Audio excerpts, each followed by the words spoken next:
shot blocked in front. Salak looking for the goal. Yuri Pastuka ties it. 2-2 as Yuri Pastuka. The giveaway. Torma has it. Farmer's goal.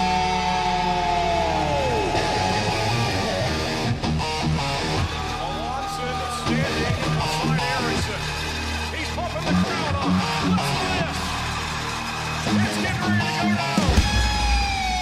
Bears, they have it back behind the net. On the attack here, inside the line, Lathan. Four shot, hit wide, and a rebound. He couldn't get the far play. What a save made there. LaBelle powers his way up the left wing. Top of the near side circle, fires one. They score! Roman Kramer across the shot in front. He scores! Roman Kramer wins the game in overtime. 4-3 the final.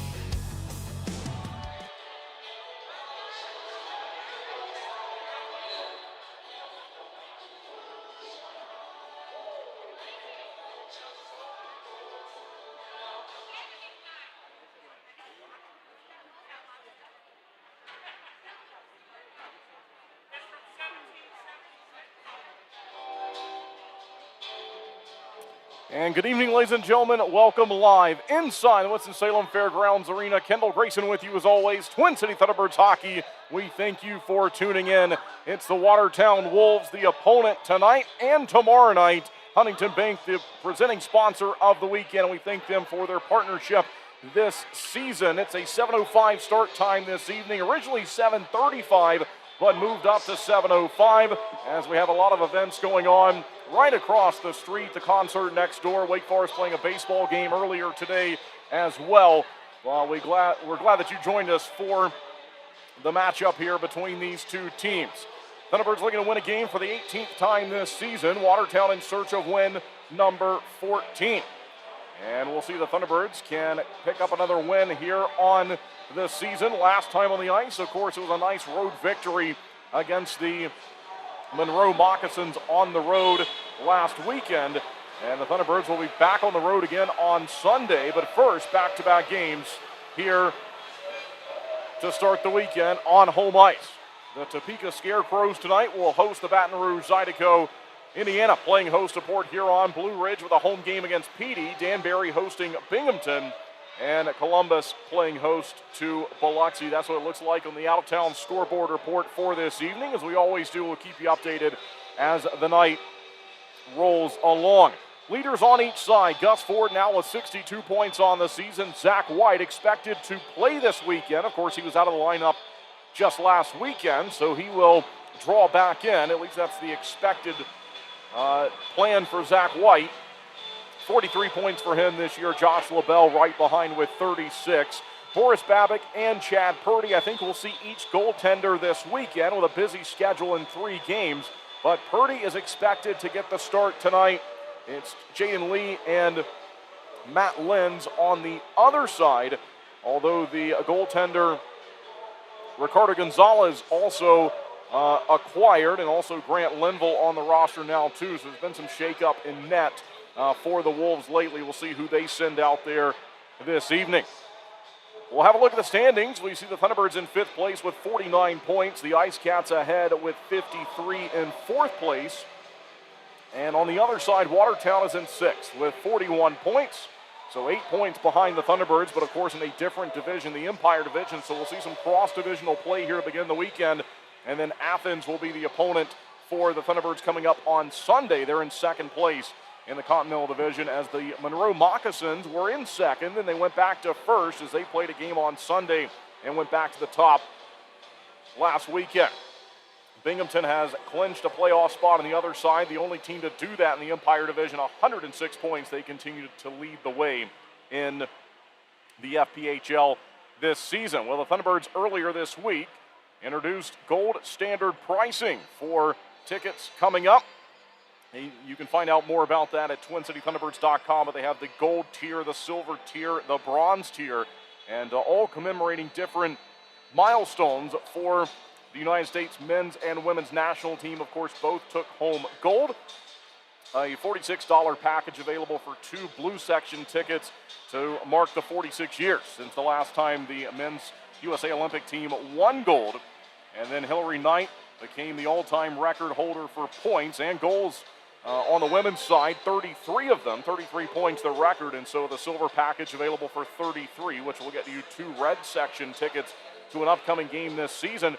And this package is going to be available for the rest of the year, and so you can purchase it and take advantage of it for any of these home games coming up for the rest of the season here this spring. Also the bronze tier, $20.26, $20.26, of course, to commemorate 2026, the year that each of the national team on the men's and women's side won gold in Milano back on Sunday. The women's team, of course, winning it earlier than that, but here recently. So that's what we have for you. Also 4-packs available, family 4-packs coming up to home games this season, and the replica game stitch jerseys are now available at the One Stop Flock Shop, so come out and see us here at the fairgrounds soon. Also have the NASCAR night merchandise that is available. The rescheduled NASCAR night will be the next home weekend after this one on March the 13th. That's going to be the rescheduled NASCAR night game.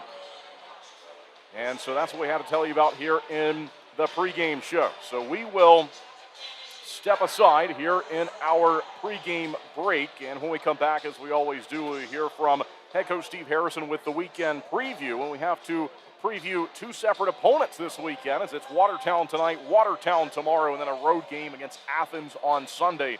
So that will come up during the break, and then after that it'll be about a 5-minute break, and once we come back from that, we will have all the festivities here for our game this evening. Also like to take this time to say hello to any Watertown fans who may be tuning in.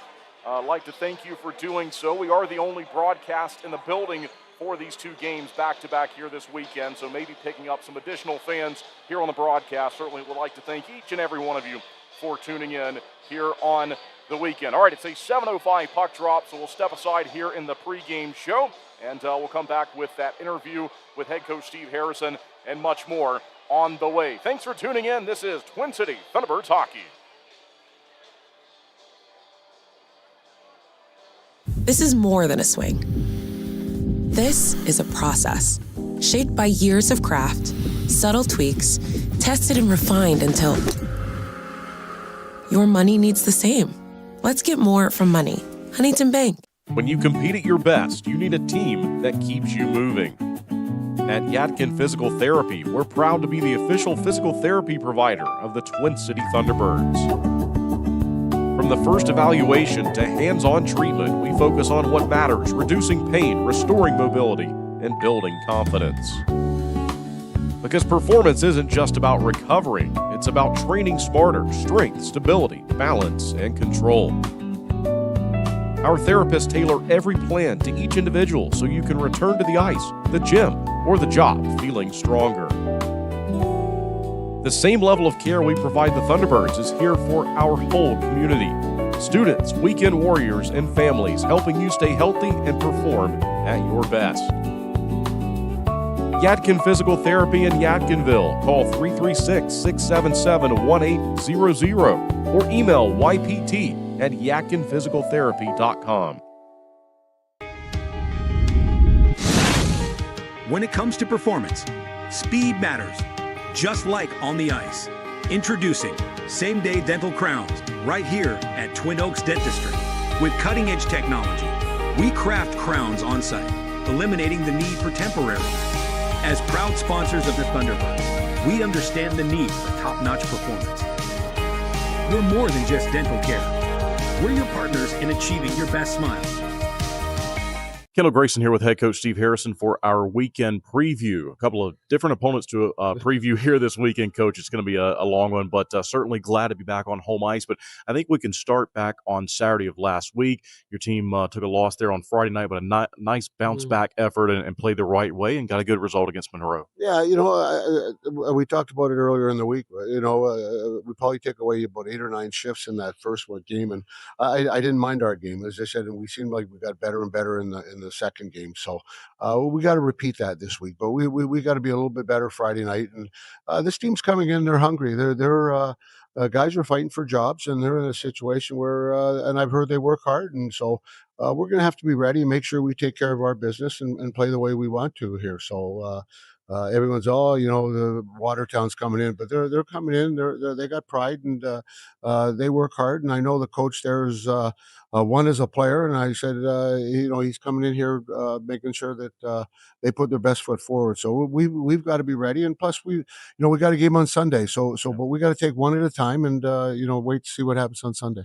We've had some really good support on the road during this road trip that's now 7 games. It's thankfully over here, coming to a close here on the weekend. So I'm sure it's just nice for you guys to be back on home ice again, to get that support again here at the fairgrounds. Oh, no question. As I said, like we had a bunch of people in PD and then other places too. So it'll be nice to get back. And it's not just going to happen for us. We got to go and make it happen. And a lot of times you come home after a trip like we've had, and you think, oh, geez, we're at home and everything's going to be nice and easy. But it's not. We're going to have to work for it. And as I said, hopefully we're ready Friday night, and we'll see what happens. And then finally, Coach, you have a different opponent on Sunday. It'll be the Athens Rock Lobsters, a team that we've not seen in a long time, but we're going to see a lot of here in the next few weeks or months or so. So tell us about Athens. Obviously, they're sort of at the top and continuing to play well. Well, I think it's going to be a little like last weekend. Like a team like that's going to come in, and they had two 1-goal games, I think, against them. So we're going to have a work cut out for us. They don't play all weekend, and they're going to be sitting at home waiting for us. So that's fine. Sometimes you like to go in there maybe a little tired and just go and play your game. So we're going to have our work cut out for us, but hopefully we can get some points in the first 2. And then when we go there, we got to play the right way. And if we do that, then we'll get some points there too. So, Coach, as always, thanks for doing this and good luck this weekend. Thanks very much. We're looking forward to it. Should be a fun weekend. You ever feel like your money is just lying around? Welcome to Huntington, a bank that believes we should all get more from money.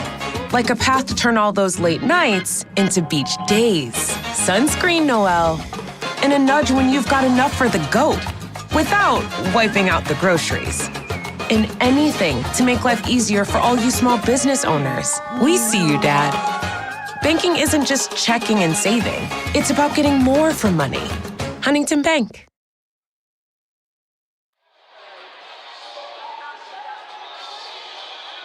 And welcome back live inside the Winston-Salem Fairgrounds Arena. Kendall Grayson with you on the broadcast tonight. Thank you for tuning in to the postgame show ahead of the matchup between these two teams, Watertown and Twin City. Not two teams who see each other often. These are the only 2 meetings of the season. Thunderbirds saw Monroe on the road last weekend for the only 2 times this year. It's been a busy schedule as of late on the road. This home game tonight marks the first time that the Thunderbirds will be playing on home ice in over a month on the calendar.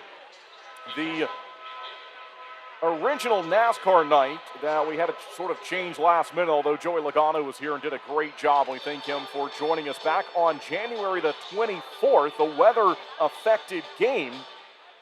That's the last time we've played a game here on home ice, so it's been quite a while. The Thunderbirds did go 4-3 on the 7-game road trip, and we'll be back on the road again next week with 3 road games against Baton Rouge. And so 2 different 12-hour-plus bus trips down to Louisiana in a span of 3 weeks for this team. But certainly glad to have some home games. And before the long road trip, we'll have a shorter road trip coming up on Sunday. That'll be the next road game overall. But a quick trip down and back on Sunday morning to head down to Athens for the afternoon game. So it is a busy weekend of Thunderbirds hockey, but we're glad that you've tuned in and certainly made the broadcast part of your weekend. Again, 7:05 the time of the start tonight. And as we always do here on home ice, we'll get to hear the Geico starting lineup live. But we can tell you it'll be Gus Ford, Zach White, and Roman Kramer. They'll put that line back together as Zach White returns from his recent injury. That will be the starting forward line for the Geico Winston-Salem starting lineup. On defense, Josh LaBelle and Connor Cragg will start the game, and it will be netminder Chad Purdy in search of his 3rd career win, who will get the start for the Thunderbirds, but we'll bring that to you live here as we always do for the home games. American Elevator Company has the national anthem, the presenting sponsor of the national anthem, and we have a big chorus that's going to give us that performance here this evening. Of course, Geico Winston-Salem starting lineup, the Pine Tree Tavern first period, the Flow second period, the Culvers third period here on the broadcast. As I mentioned earlier, Huntington is the presenting sponsor for each of these home games this weekend, so we're going to hear from our friends at Huntington throughout the broadcast during the breaks on the video side of things. We thank them for being presenting sponsors here on the weekend. First time this season that we're streaming a home game on Facebook, and so if you're catching us on Facebook, we thank you for doing that. We have our normal home feed going to YouTube and Sporfy as well. So there's 3 different video options for you tonight. And as always, our audio partners on the radio side, WTOB Radio. You can hear us live across your radio dial tonight. The Thunderbirds on your radio dial, when they hit the ice, they will be moving right to left in the Pine Tree Tavern first period. We are awaiting the start of tonight's game. And they have 20 minutes up on the clock, and so I wonder if they have pushed the start time back a little bit. As we had all the traffic and everything that's going on outside, I can look down and see through the glass doors of the box office. The box office is absolutely jam-packed right now. People trying to still get into the building. They had the original start time at 7:35, of course. That's almost all of our home games on Friday are 7:35 starts. And then it was adjusted a few weeks ago to 7:05. And so it does not appear it's going to be 7:05 tonight. They have 21 minutes on the board. And, of course, we're 4 minutes away from 7:05. And they do have the floodlights out there. And they've rolled out the carpet for the national anthem, ceremonial puck drop, and everything like that. And so that will take place coming up in a few moments. I have been handed the lineup, by the way, from the off-ice officials here who do such a great job in the building.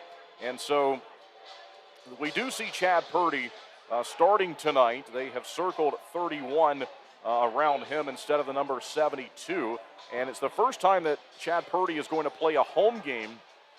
And so it's the first time I think that he will wear the red sweater. And so I think that's why the number is going to be different tonight. So they have Chad Purdy wearing 31. So we'll bring that update to you. I think that's the only number difference we will have. But they will have Kate Hanley, Connor Craig, Jacob Schnapp, Matt Garcia, Josh LaBelle, Gus Ford, James Farmer, John Butita, Jan Salak, Roman Kramer, Corey Cunningham, Zach White, Nate Keeley. Yuri Pastuka cannot go tonight. He will not play as he's a little bit banged up. So he will not play. We will not see number 24, Pastuka, out there. But then 27, Troy Harwell, Dion Demke, Igor Ramanel will all be in the lineup tonight. And I believe they have signaled it will be Ricardo Gonzalez who will be the starting netminder on the other side. And he is also, he will be in number 30 as Purdy's in 31. So we believe it'll be Gonzalez in 30 for Watertown this evening. And so, again, we'll get to that coming up. But, again, my suspicion is we're not going to start this game here in a few minutes with the time on the board saying 19 minutes. And so that's going to push us back here just a little bit. But we do thank you for tuning in.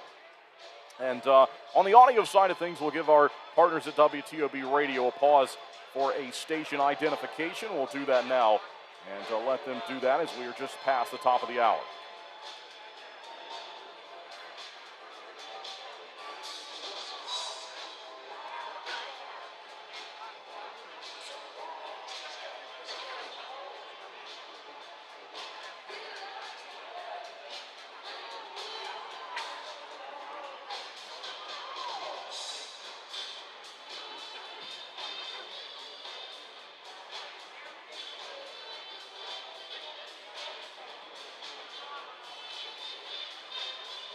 All right, so welcome back on the radio side of things, WTOB Radio tonight. This is Twin City Thunderbirds hockey, and we thank you for tuning in.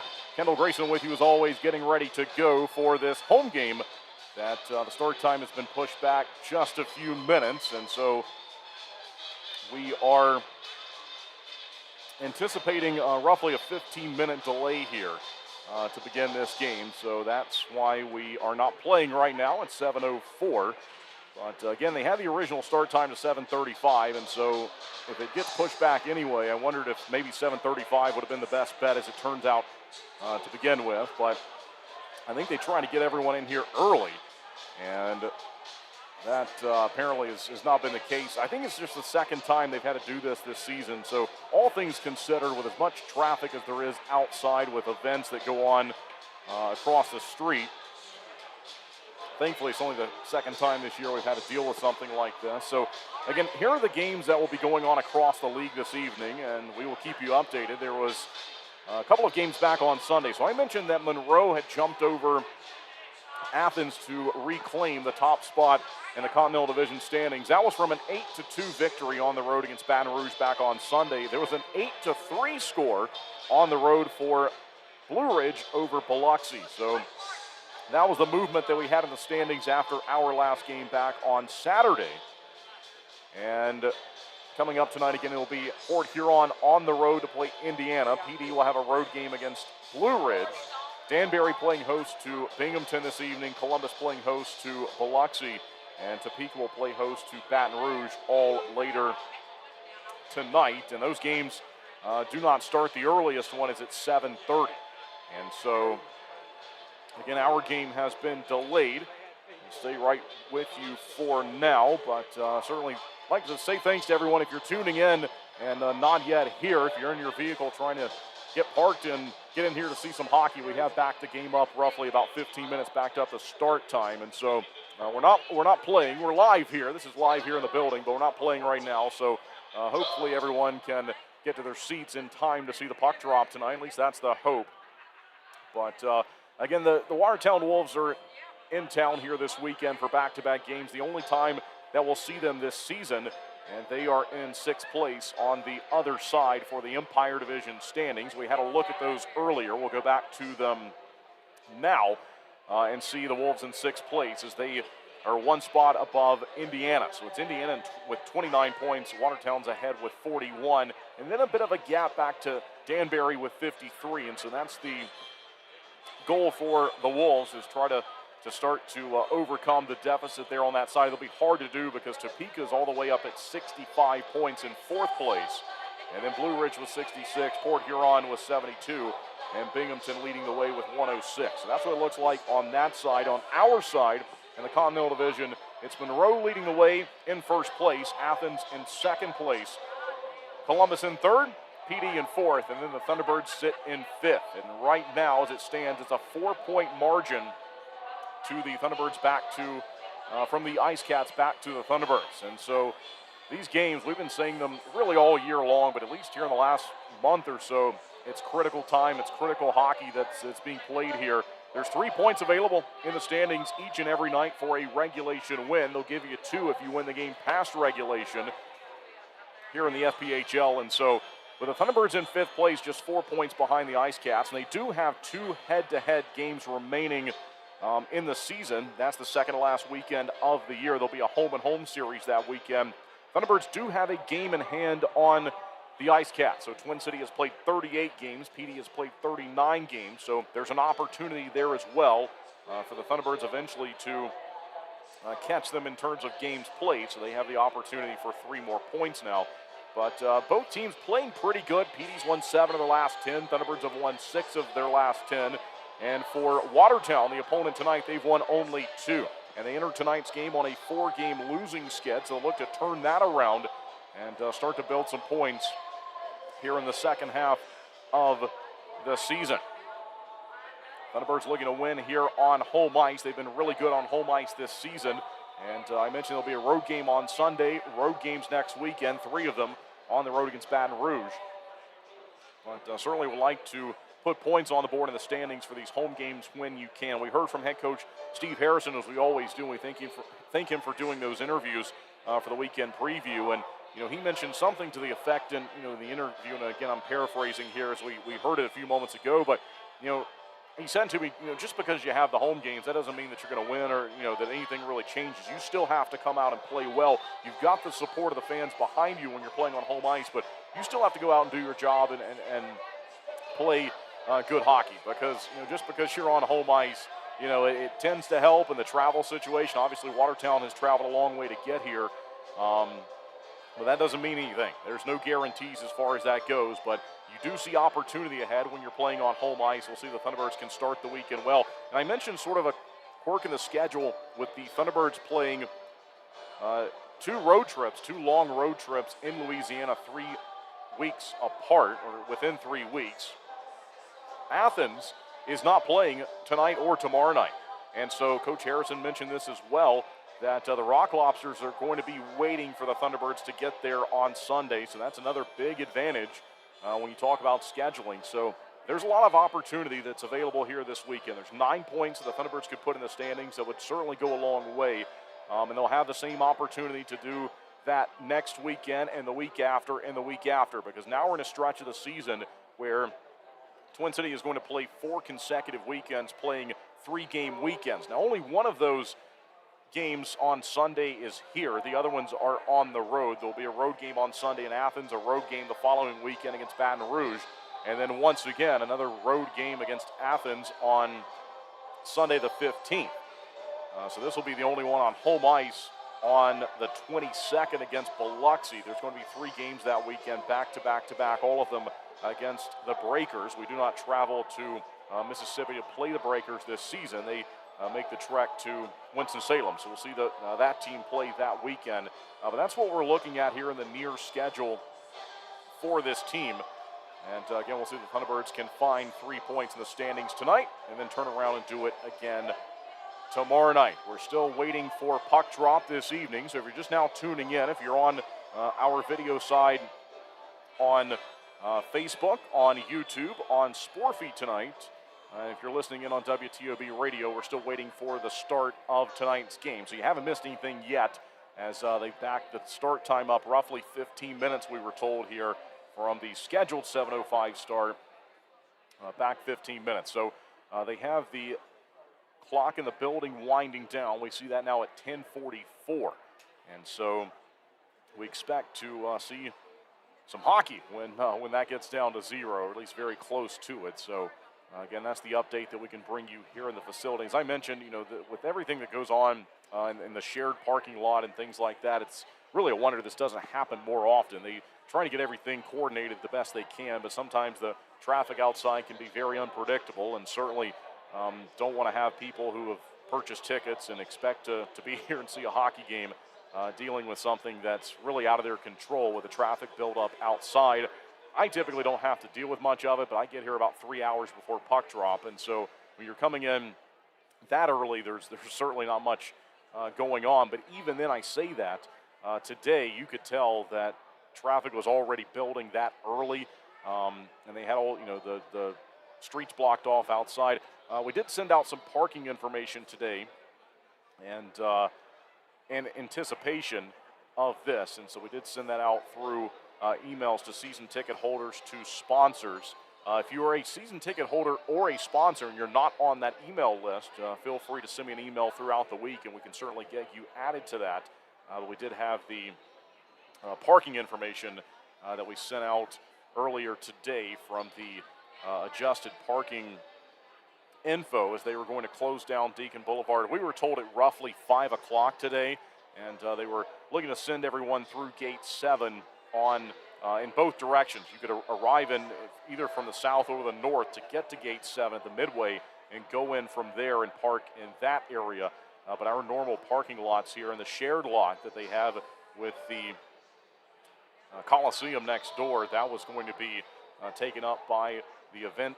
It was the traffic from the event and the parking needs next door. So again, that's why we have this delay here, and just waiting for the start of tonight's game. But again, it is expected to be Chad Purdy in net, and we'll see if he can go out and find a win for the 3rd time this season. I mentioned the name Ricardo Gonzalez, and we will tell you about him as there's been movement here very recently for Watertown in the goaltending department. He's a 97 birth year, but played mainly for PD this season. That's why we've heard that name, Thunderbirds fans, if you're tuning in and you recognize that name. A 7-8 record with the Ice Cats this year, an .883 save percentage. Also played 13 games this year for Danbury, an .855 save percentage. And so as we recognize the name from the Ice Cats, I think Wolves fans tuning in tonight, they will recognize the name from the Danbury Hattricks there for Gonzalez. But again, it's expected to be Gonzalez against Purdy in the goaltending department this evening. Gonzalez, a Michigan native, and 1997 birth year. And so for Chad Purdy, a goaltender that we got to know a little bit more about recently on the Cup of Joe segment, the Coach Harry Show.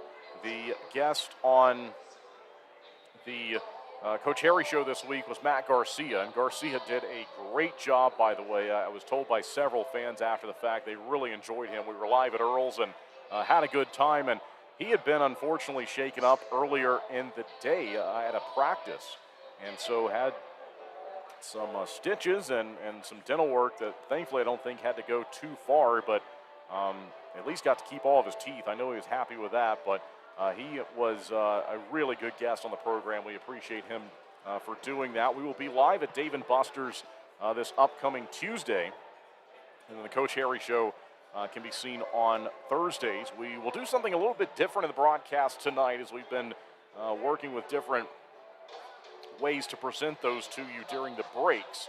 And so tonight we will give you part 1 and part 2 of the Cup of Joe segment with Joe Cangelosi. That will be the programming in the first and then the second intermission break. And then tomorrow night we will hear part 1 and part 2 of the interview from the Coach Harry Show. And we'll probably keep it the same going into Sunday. But that's a programming note to bring everyone on the video side of things here for what we will see during our breaks.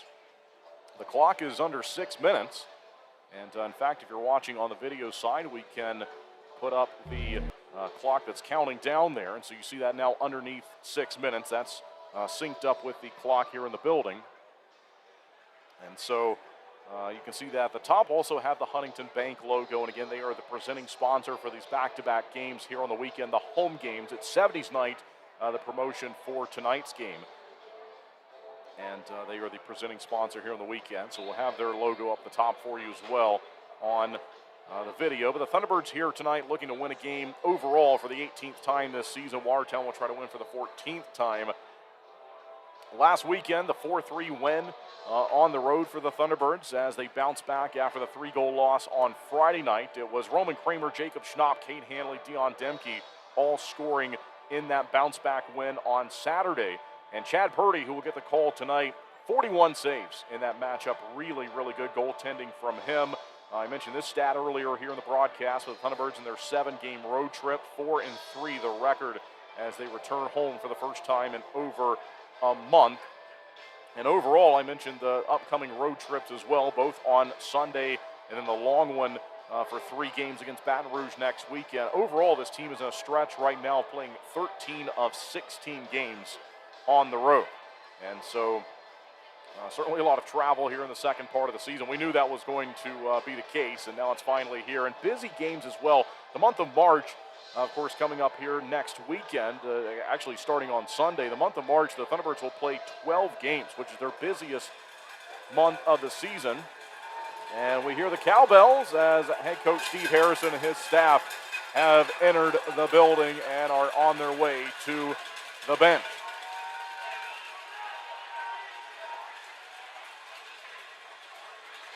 So Coach Harry doing his trademark slide along the boards. And we have the photographers out as well. So getting ready to go for the entrance of these two teams and the broadcast of tonight's game. And as I mentioned, the photographers also like to say a very happy birthday to John Holland. That was yesterday, but our head photographer, John Holland, celebrating a birthday, does a great job. And just so many beautiful images are produced by our entire photography staff throughout the season. You see those online, and we're very thankful to have everyone a part of that. We now see the Thunderbirds in the red sweaters beginning to pile out of the locker room. And so they will make their way behind section 213. And they'll be ready to go from that position as they'll wrap around and then, of course, make their entrance out the double doors to our left. And that's what you're seeing if you're watching on the video feed on YouTube, Facebook, and Sportfeed tonight. And then Watertown will be there soon. All right, the light's starting to go down, and so finally we are ready to play some hockey here on this Friday night, and we're glad to have you along for the broadcast. Thanks again, everyone, for tuning in.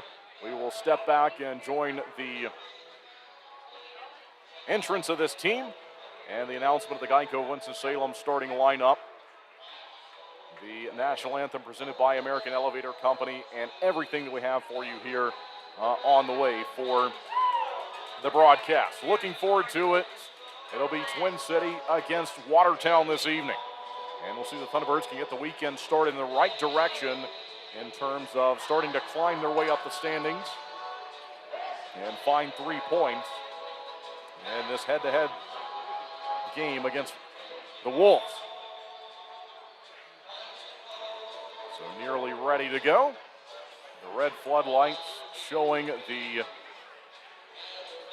lights have been lowered. And here in a couple of minutes, maybe a couple of seconds, as we see the final few players filing out of the locker room, we'll be ready for this matchup. It'll be the Thunderbirds in the red sweaters, the alternate logo and the alternate sweaters moving right to left. Watertown will wear white sweaters this evening, and they'll skate left to right during period number 1. The officials take to the ice now. And soon we'll see the entrance of the Thunderbirds. Playing a home game for the first time in over a month. It feels like a lot longer since we've had a matchup here. But really glad to be back on home ice, and hopefully the Thunderbirds again can take advantage of having these home games. They can play well in front of a good crowd tonight and tomorrow night. By the way, I mentioned tomorrow night's game. If you do not already have your tickets for tomorrow night, it is tracking towards sellout territory, as I think they only have a couple of hundred tickets left. I know that sounds like a lot, but the capacity over 3,200. They do not have a lot of ticket inventory available for tomorrow night's game. So if you're thinking about joining us, give the box office a call. Go to TwinCityThunderbirds.com. We are expecting a huge crowd in here tomorrow night, and certainly do not want anyone to miss out on that. If you're thinking about attending the game, you might be able to walk up and get a ticket late, but don't plan on it tomorrow night, because we're expecting a huge crowd here for the Saturday night game. All right, Watertown is out there now. And it looks like it will be Ricardo Gonzalez, who's going to make his debut for the Wolves tonight against a familiar opponent that he has seen this season in the Thunderbirds. The buzzer sounds, and so that will signal that the Thunderbirds will step out next.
Thunderbirds hit the ice, and now it's time for the Geico of Winston-Salem starting lineup.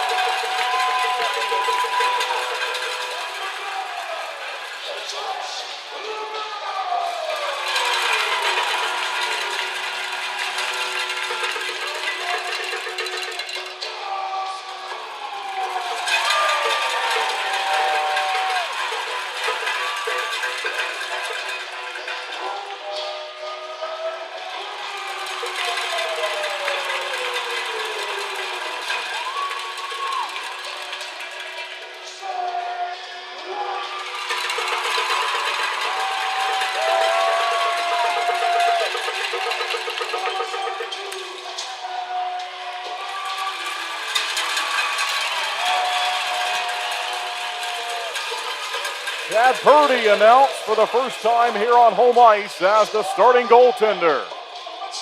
And now it's time for the Pella Youth starter of the night.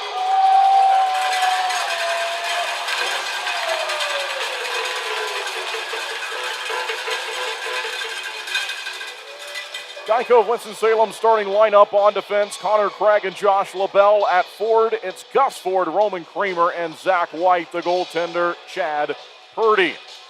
And now we're nearly ready to go. We will have the national anthem presented by American Elevator Company, and then, of course, later on, the call of the Pine Tree Tavern first period here on this Friday night.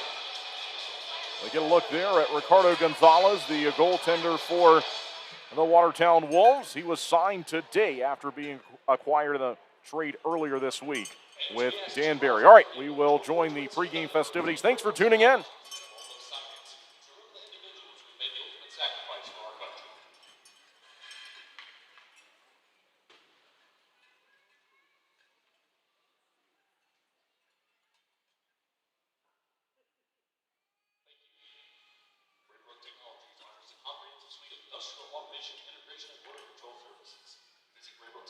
And as they always do, they begin with a moment of silence.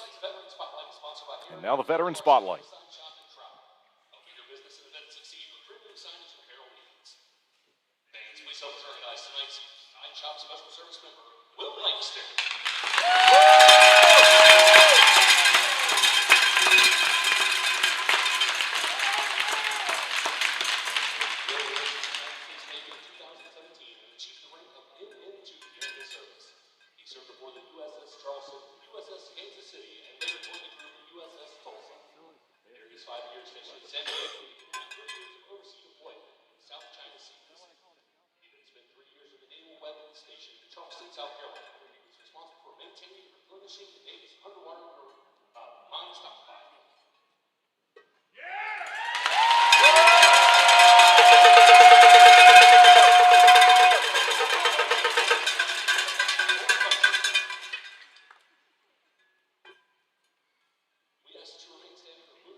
that, we are nearly ready to go. We will have a ceremonial puck drop. Huntington Bank is the presenting sponsor here on the weekend, and we thank them for their partnership here on these back-to-back games and all season long. John Boutita, the captain, out there to take it for the Thunderbirds. And now we're ready for the Pine Tree Tavern first period. We'll see Twin City moving right to left in the red sweaters tonight. Primarily white sweaters for the Watertown Wolves.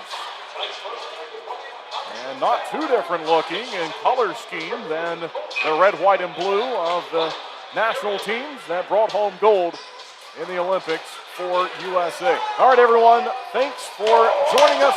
Sit back and enjoy it. Thunderbirds hockey back on home ice again. And we're off for the opening face-off of the game. It rolls into Gonzalez immediately, and he swipes it away as we're underway here finally. Already a credit to a shot on net for Twin City. Now it goes back into the defensive end over the goal line. LaBelle will play off the end wall. And he'll move it along to Connor Craig, out to Kramer, and then from center ice, it's punched back the other way. And on Chad Purdy. Purdy wearing number 31, normally number 72. And he's in 31 here with a red sweater. Look out, turnover in on him, and he makes a nice save. His first one of the night. 19:24 left to go in the first period, and Purdy with a great save.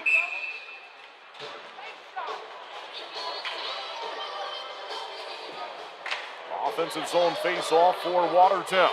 Jan Salak is opposite on the other side. And false start. They won't do it yet. Now it's down. And far side of the building. The Wolves on the attack early. They look to spin it down low. Back behind the goal line. Then found here by Farmer. Farmer has plenty of room to play. And he gets it along to Corey Cunningham. In on goal. They made rebounds there. And they punch it wide of the net. It's off the glass behind the goal. Jacob Schnapp looking for it with the opportunity. Long shot from Garcia. That goes wide. He's got the full face shield on tonight, protecting that injury that I mentioned he got during practice this week, back on Tuesday, the morning of the Coach Harry show that he was then the guest on later that night. Wolves have it with Hunter. Hall. There's a play down in the near side corner. Reese McDonald. After Hall put it down there, and it's found by Cunningham. Cunningham will look to use the glass and clear it over the red line. It's played ahead. Here's Keeley. Nate Keeley on the attack, shooting one. It's blocked. Falls down. And the Thunderbirds will have it here with Boutita. Moves it around the zone. Long shot from Ramanow. It's blocked. Down behind the goal. They'll try to find it from there. Pressure to Keeley. Keeley gave it up. Tries to get it back. They battle for it. Back and forth. The Wolves have it. Out towards center. Taken back by Igor Ramanow. They'll glide it across the ice to Cade Hanley. Hanley was the guest on the Cup of Joe segment that we'll have for you during the breaks tonight. Chance onside for Watertown. They'll move it wide of the net from Philippot. Into the near side corner. We'll see if Ramanow can get it back. But Watertown making a change out towards the neutral zone. Shots on goal, favoring the home team at 2-1. Out towards center. Boutita, he'll try to find it. Goes back the other way though. Wolves have it onside. In front, look out here. And good defensive effort there by Igor Ramanow. So he blocked the advance. Now along the near side, they'll battle for it. Out towards center. And it's found from there. And then back to Cade Hanley. Hanley will collect it. Shoots it out to Zach White. White goes ahead. It's up to Roman Kramer. Now Gus Ford. He left it back behind him. Tries to steal it again. But the Wolves end from center. They'll move it ahead. That was Fadea who chipped it onside. Vladimir Fadea out towards Gus Ford to find it now, though. Here comes Ford. Onside. Drives it across. They fire one just wide with Zach White, and the rebound was there after Ford re-centered it there. But what a chance on the far side post from White. Good to see Zach White back in the lineup. Missed time last weekend, looking to score for the 21st time this year. And he's got 53 career goals, looking for 54 there. Connor Craig. In front he goes and moved aside by Ricardo Gonzalez. Not the first time we've seen Gonzalez this season, although it's the first time we've seen him for Watertown, as this is his debut. They'll move it up the wing now to Graham Mentis. And they go back behind the net of Chad Purdy. Good action. We are nearing the 4-minute mark of the opening period, just underway here tonight. Thanks for tuning in. Kendall Grayson with you as always on YouTube, Facebook, and Sportfy on the video side tonight. WTOB Radio. Here's Garcia. In front he goes. Look out. And nearly in on Gonzalez. Garcia in his home debut tonight. As it feels like he's been with the team for a month, and of course he has, but just now playing a home game, and it's the first time starting for netminder Chad Purdy. He's looked good here early on, although the only time he had to stop a shot, it was right out in front of him from 2 or 3 feet away. Shots are 4-1 here early, favoring the Thunderbirds. They'll look for it here in the near side corner with Corey Cunningham. Jan Salak fighting for it as well. Down from the side of the net. Back for the Wolves. Troy Andrews threw it out to center. Then Garcia finds Jacob Schnapp with a long pass. Schnapp will put it onside. Ricardo Gonzalez plays it across. And taken aside by Hunter Hall. Now to the near side. They go right back across, looking to use some open space in the zone. Stick went flying out towards center. Corey Cunningham. He's got it. Got the puck as the stick had to be regathered. Ramanow gives him the pass. Corey Cunningham in front. They fire a one-timer. My goodness. I don't believe that one. Gonzalez just exploded across to the far side. He could feel the pressure. He knew that Jacob Schnapp was going to be there. And a really nice save here early on. Each goaltender has now had a flashy save in the first 5 minutes of the hockey game.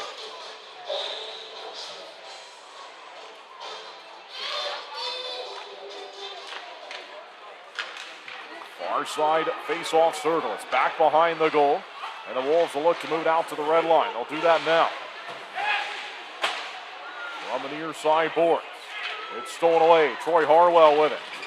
He gets it down low all the way around the dasher. We're over 5 minutes gone by in this Pine Tree Tavern first period. Collision at center ice. Nate Keeley involved. And they're going to stop the play due to a hand pass. All right, that will take us to our opening media timeout of tonight's game. We will step aside and be right back. This is Twin City Thunderbirds hockey.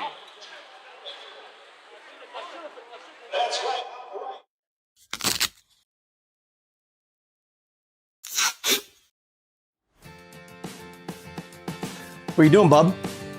Just fixing my chair. You should call Contract Business Solutions. Good idea. I'll give them a call. Proudly serving the Piedmont Triad area for over 17 years, Contract Business Solutions partners with leading manufacturers to create innovative, budget-friendly workspaces. From design and layout to delivery and installation, explore our capabilities at cbsworkspaces.com. Two pillows, endless possibilities. At Cotton & Crate, we make it easy to refresh your home season after season. Our 18x18 and 12x20 pillow sizes pair perfectly with our seasonal collections of interchangeable covers, so you can refresh your style anytime without cluttering up your closet. We're proud to team up with the Twin City Thunderbirds, celebrating hometown spirit and the comfort of home on and off the ice. Thunderbirds fans, enjoy $5 off your order at cottonandcrate.com with the code TBIRDS5OFF. Cotton & Crate. Two pillows, endless possibilities.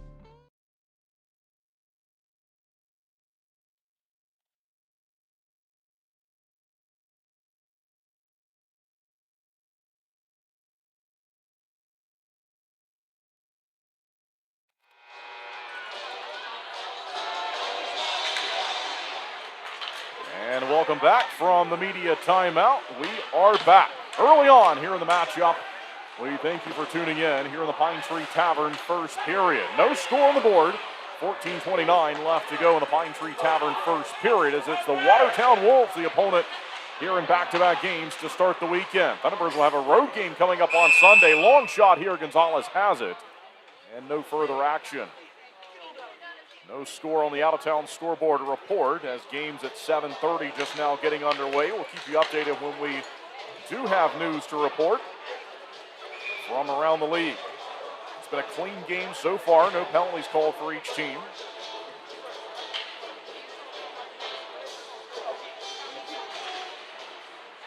And down he goes. Here's LaBelle with it. Tips it across, Connor Craig, and he throws his shot wide of the goal. LaBelle races over, looking to make the play on it. And it's back for the Wolves, and then back out to center. Found by Josh LaBelle. Steps up, throws it all the way around the zone, far side of the building. He'll fight for it from there. We played 6 minutes tonight, no score. Roman Kramer applied a hit. LaBelle looking for it now to center ice. And found by Kramer, then it's called back for a stoppage along the blue line. Shots on goal, 6-1, favoring the Thunderbirds here early on in the matchup. No goals to report. Twin City's power play, 19.8% on the year. The penalty kill at 71.3. Watertown with the same power play percentage, exactly at 19.8. But it's been 5-on-5 so far. Kramer will look for it here, following the face-off. Thunderbirds get to it, back behind the goal. Now the Wolves look to make a quick play to it with Brad Ryder. And this is out of play along the bench area across the rink from where we see the game from our press box location.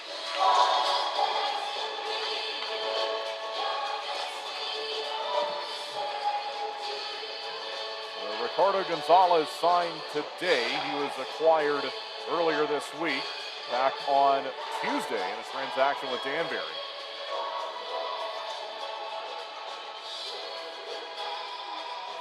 And so he makes his debut for the Wolves this evening.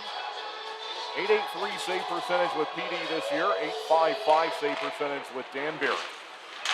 Here's a quick shot from Jacob Schnapp off the faceoff, gathered up down behind the goal line. Now back to the near side, they'll find it here. Schnapp goes ahead with it, given away though, intercepted as Trevor Newman had it. It's off the wing, look out, they center in front here, found by the Thunderbirds, but they couldn't clear it, now they do as Farmer moved it up to Cunningham. Cunningham takes a bump. There from the neutral zone as they look to go ahead with it. It's back behind the goal of Gonzalez.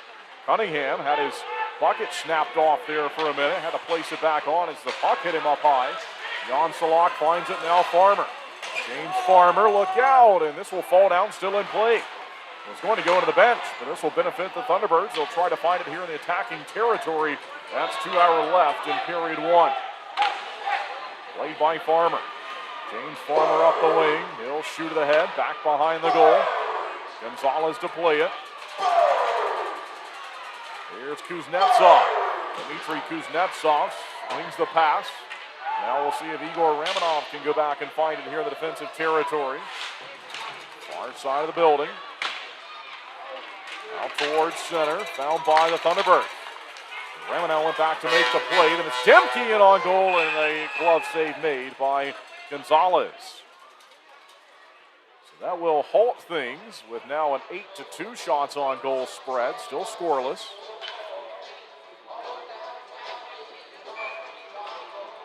Face off to the left circle for Nate Keeley. See if Keeley can win this one back behind him.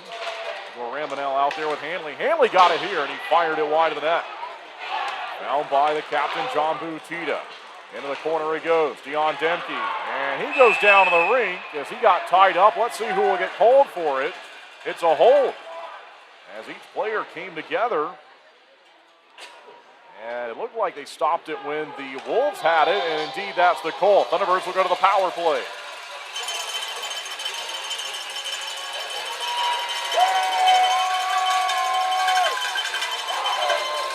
And so it'll be a 5-on-4 as Matthew Gordon has been penalized, 2 minutes for holding.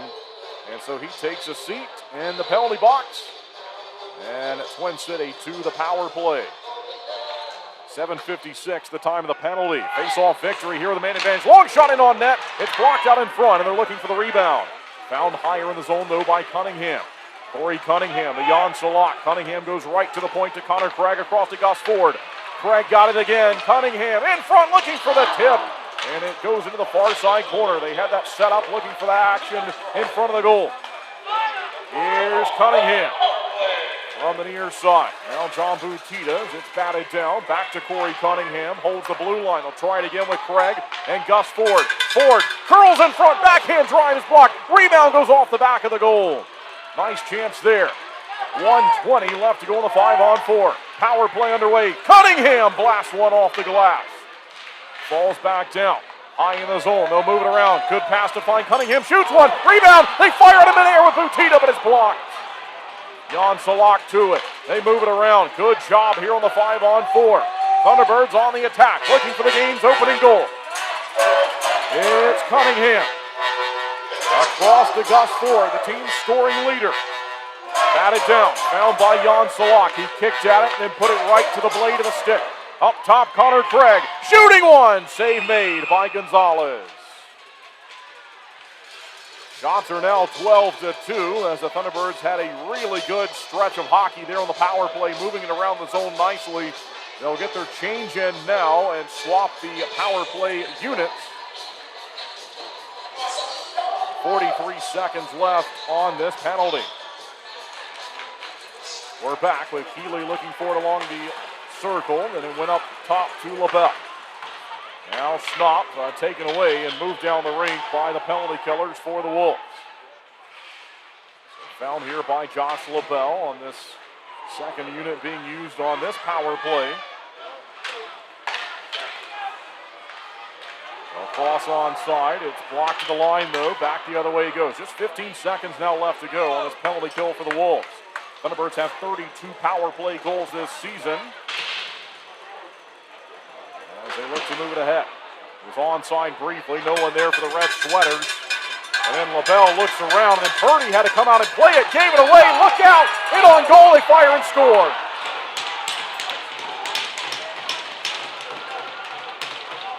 And it's the Wolves who will strike first here on the road with 10:01 left to go in the Pine Tree Tavern first period.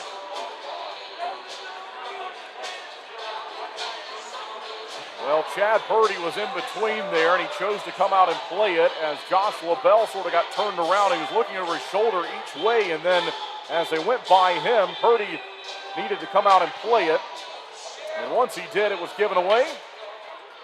And the Wolves will score on their third shot of the night, being outshot 12-3, but on the scoreboard first here on the road. So it's 1-0 for Watertown, played by Matt Garcia. They'll announce the goal to Igor Filipov as Yevon Mishkin got the assist on it. So that's the details of the scoring play. Far side, then flip down the rink here by Watertown. All the way down it goes. Should be icing. It will be, and that should take us to the media timeout, and it will. So the Wolves with a scoring play to go up by a goal at 1-0. Media timeout. We'll be right back with more Twin City Thunderbirds hockey. Best electricians, plumbers, and heating and cooling technicians to bring convenience and unbeatable value to our customers. Life can be hectic. What better way to simplify than to have one company you trust to take care of all of your home's repair needs? Since 1972, integrity and customer satisfaction have been at the heart of everything we do. We are proud to have built a name our neighbors trust, one that provides peace of mind and a service that can be relied on, today, tomorrow, and for years to come. Thank you for trusting Gwyn Services with your home. We are proud to stand behind the work we do every single day to serve our friends and neighbors here in North Carolina. We are Gwyn Services. One call does it all. Every car gets warning lights, but did you know the color actually means something too? Red indicates an issue that requires immediate attention. Orange indicates a less urgent issue, like a vehicle service requirement. Blue and green give you information on lights and indicators. The more you know with Flow. And welcome back from the media timeout. Just about 10 seconds left in it, but we'll soon be playing again. Offensive zone face-off on the way for the Thunderbirds. And so Twin City unable to strike on the opening power play of the night. It is an even strength goal from Filipov. It's 1-0. So Watertown on the board first. They do not play on Sunday. These are the only two games for them here on the weekend, as they will go back-to-back here on Friday and Saturday. Thunderbirds with a road game on Sunday against Athens. And taken away here by the Wolves. They'll go off the backhand with a flip, and it's found by Farmer. Farmer went ahead to Kramer, then back into defensive territory for Matt Garcia. And found again by Farmer, gave it right back over to it. They'll miss the pass to center with Kramer. This one got on edge, and it curled its way nicely right to Gonzalez, and so that negates the icing. He had to play it. Shots on net are 13-3 for the Thunderbirds, with the Wolves leading the way with the game's first goal.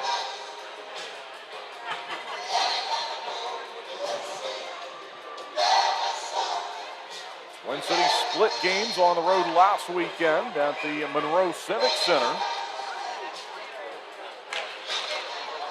Won the second game. Final score there was 4-3. And the near side corner, they'll battle for it. As we'll see the Thunderbirds with it. Still with Salak. Salak looking for an option up top. Igor Ramanal towards the net. It's blocked though. Salak looking to find the rebound high in the zone. Corey Cunningham shooting, and it goes off the glass. Cunningham was open there. Salak back behind the goal line. Cunningham, Schnott shoots it again. That, I think, grazed off the top of the net. It stays in play. That close. Once again, Cunningham centers in front and on goal, found by Gonzalez. So some really good chances here early on in the matchup for the Thunderbirds. We're still in the first period, but unable to strike first. It's Watertown 1 and Twin City nothing. Shots are 14-3 there.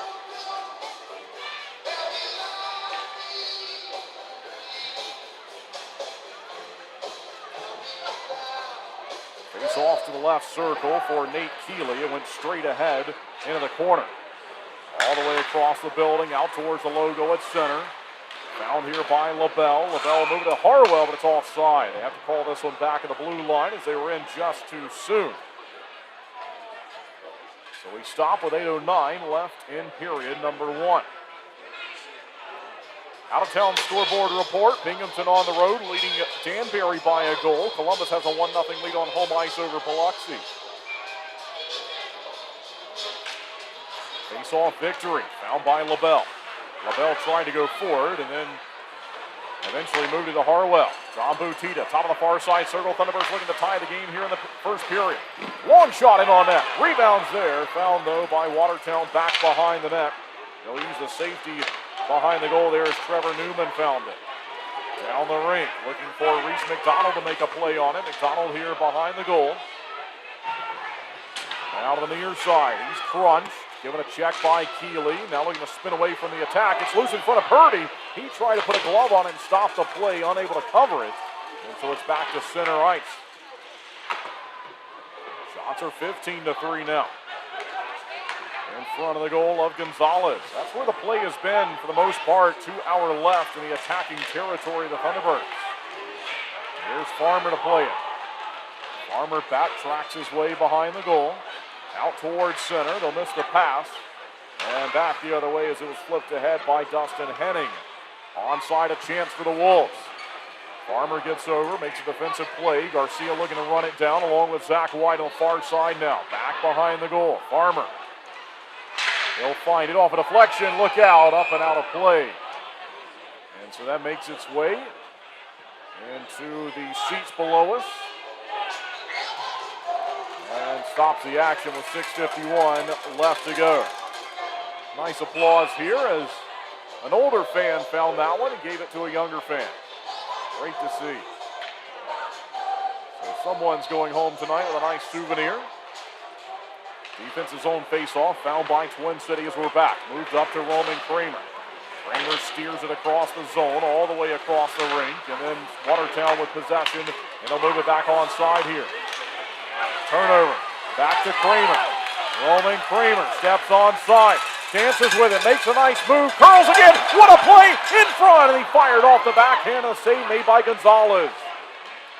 That save from Gonzalez just prevented a highlight reel goal from Roman Kramer. Used his skill really nicely there in the attacking area. Well, move it over to Garcia. Garcia fires ahead, found by Zach White, pressure to him, so now it's back to center. Good pass over to Igor Ramanel. He's got room. He'll swing it to Cade Hanley. Hanley out to center. And turned back over. Found again by Ramanel. He's got room. He'll go ahead. Chipped in on goal. And scooped up by Gonzalez. And so that brings us to another halt in the action. We thank you for tuning in tonight. We're live on YouTube, Facebook, Sporfy, and WTOB Radio. Lots of ways to find us as the many fans continuing to file in. And we know the traffic situation was not great outside, to put it nicely, here over the airwaves. And so certainly sorry that many fans are having to see this one a little bit after the puck drop. They did delay the game. They had moved it up originally, and then they backed it up about 15 minutes, but still many fans filing in here over the halfway point of the first period. In fact, just 5.5 now left to go in period one. Out towards center, then play to the opposite blue line by Matthew Gordon. And through center they go with it. Up the wing, a chance. Troy Andrews. Andrews trying to curl away from Igor Ramanow. Puts it back behind the net, fouled by Hanley. Hanley goes across. Now it's up to Jacob Snopp. Back the other way. And a giveaway right to Igor Ramanow. 5:05 to play in the period. Thunderbirds on home ice, down by a goal. Wolves shut it down to the blue line, and Snopp gets it along to Josh LaBelle. He goes back across. Connor Craig powers his way up the wing. And it was taken aside by Watertown off the intercept. Here they come with it. Tried to squeeze a pass across the zone. That was Hunter Hall who had it. And found by the Thunderbirds and Dion Demke behind the goal line. Demke stick handling, swings the pass up the wing, all the way to Butita at center. Here's Butita.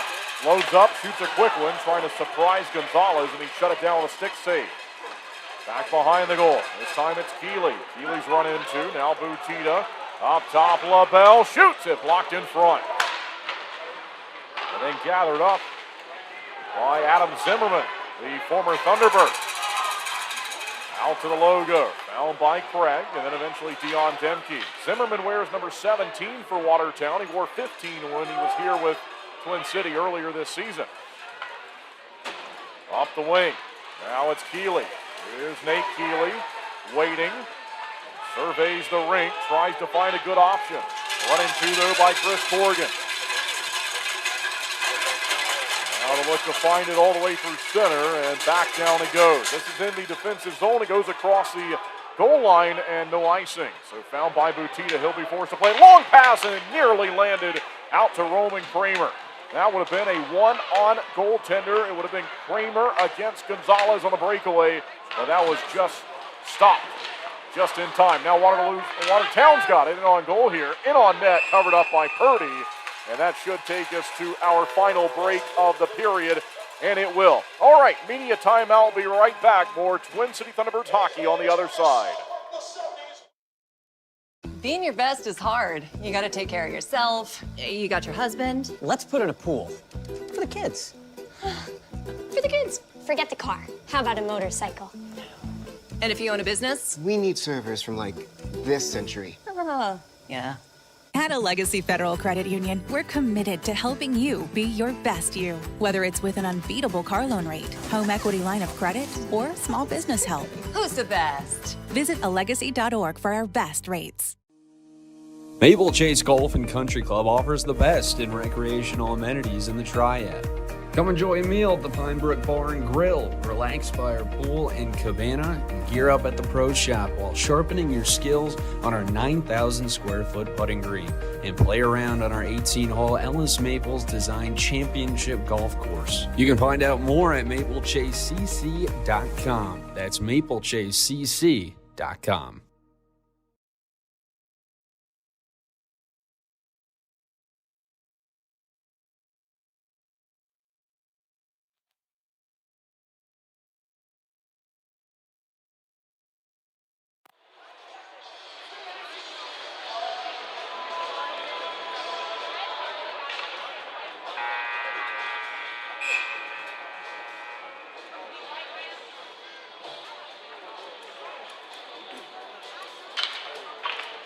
And welcome back from the final media timeout of the first period. Face off here, and it's won by Watertown. And behind the net, turnover in on Purdy. He's got it, and he'll cover it. And so that was right there for the taking towards the far side post, and Purdy sort of swatted at it, wanted to cover it, and went out in front of it. He's able to gather that one back up and brings us to a halt in the progress tonight. 3:15 left to go. The Pine Tree Tavern first period. along the far side of the boards. They'll battle for it. Out towards the neutral zone, but it goes back the other way first. Looked like there was going to be some room to move it out. Now they'll try it again. This time it does go through center. They'll try to track it down by way of Gus Ford. In behind the net. No team really with it. Back and forth. The Wolves have it. There's a check from Farmer. We saw James Farmer do that a couple of times last weekend. Throw some good checks and had to answer for one of them. That's to be expected, though. Back down into the defensive territory of Twin City. Found from Farmer to Kramer. Kramer has room. Great pass right to Ford, and then he gave it away to the opposite blue line. Off the backhand from Kramer. Kramer fires it down the rink. Going on a change now as they make some swaps on the ice. Jacob Schnapp out there. Corey Cunningham. Jan Salakit forward. Meanwhile, Watertown has it. They'll go across the rink. Cola Willette steered it towards the net. Now back to the near side. They'll battle for it and play it from there. Matthew Gordon. Gordon plays it to center. There's a check from Farmer as he greeted Matt Gordon. Onside opportunity for the Wolves. Now behind the goal line. They'll center. Look out. They score. It's 2-0. And just like that, the Thunderbirds down by a pair. 1:44 left to go in the Pine Tree Tavern first period. It's the second goal of the night from Watertown. It'll be Trevor Newman who got the feet in front of the goal and put it in.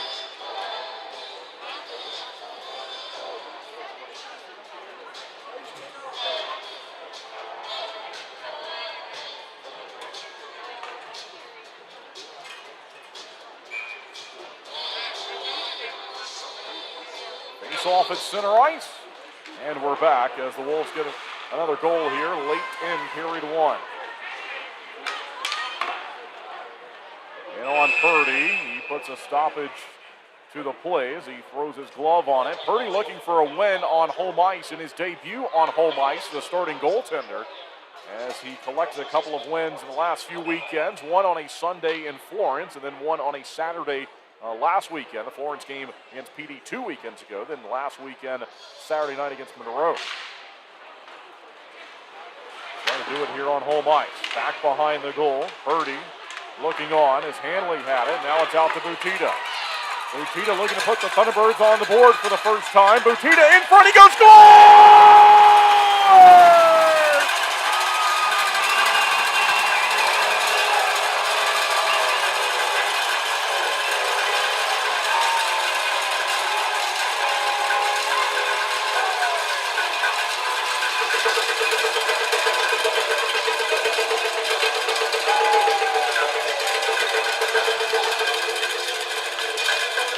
It's his 8th of the year, 121st of his career.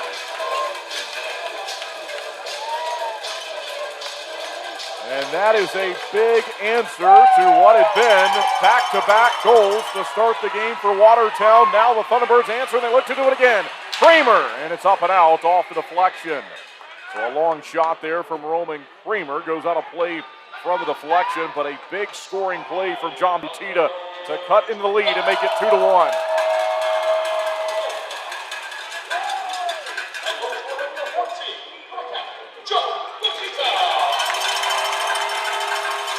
And they announce the goal to Butita. 18:39, the time of the scoring play.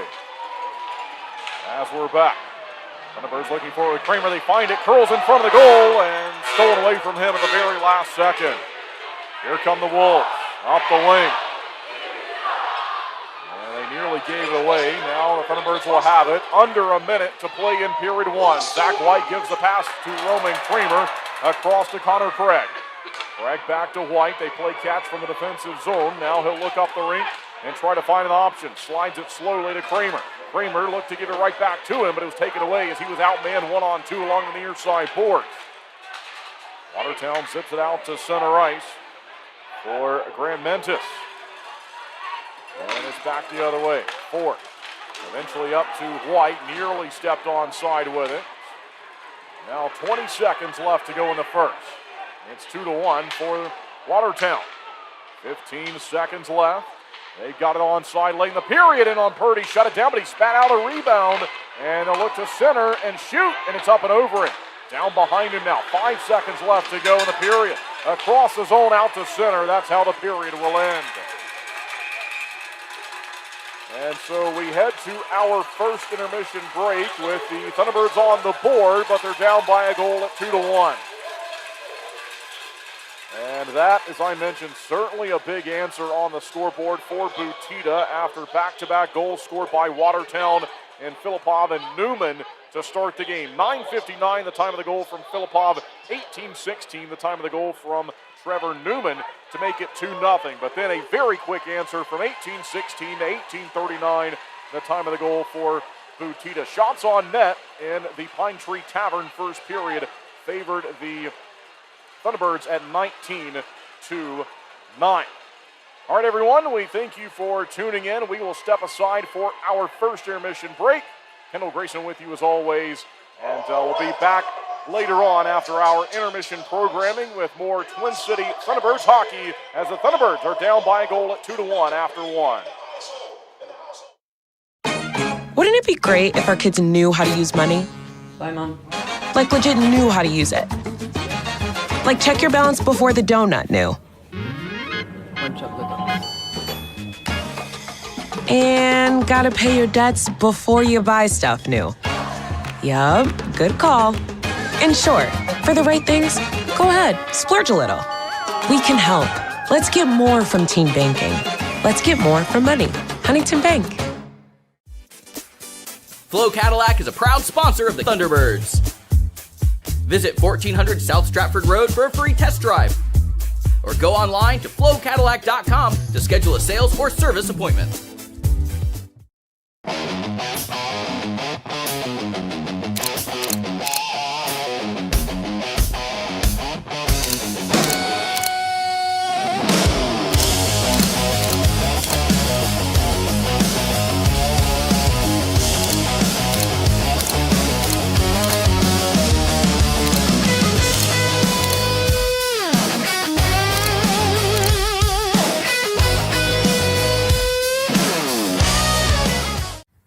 April 21st, 2009.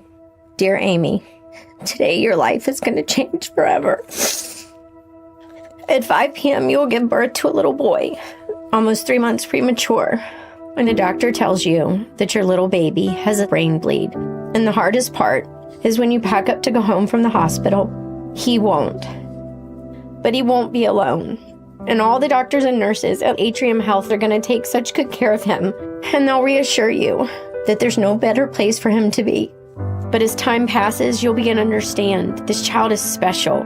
He'll fall in love with soccer, training to someday join the U.S. Paralympic team. This little boy is not only alive, he's thriving. And believe me when I say, everything is going to be okay. How do I know? Because I am you. 13 years later. Sincerely, Amy Wilotica. I like having one company that kind of do it all because I feel like it reduces the mental load of having to research and figure out, what do we call this time? It's just, we'll call Gwyn. We were with a different company that we had a contract with, and our HVAC went out. And they were not able to respond quickly, so that's why we contacted Gwyn. And they were able to come out the same day and were able to fix that problem. Something that stood out to me about the Gwyn staff members that came to our house is they all seem to really care about doing not just a good job, but also about the house. They paid a lot of attention to detail as far as where they put things and how they installed things to make sure there was no damage. They seemed to really care, as if this was their house. After they fixed our AC unit, we were very impressed that Gwyn had multiple services. So we went ahead and got a service contract with them and have used them for electrical and plumbing and HVAC. So eventually we knew that we wanted a charging station for our car. What impressed me was it wasn't just a return of an online quote, it was let's come out and take a look at it. It felt like they were wanting to help, and then the actions followed. They actually were able to come out and help, so I appreciated that. It's that consistency. So when I call, I know what I'm gonna get. They're going to be responsive, they're going to be polite, they're gonna get the job done, and that keeps me coming back.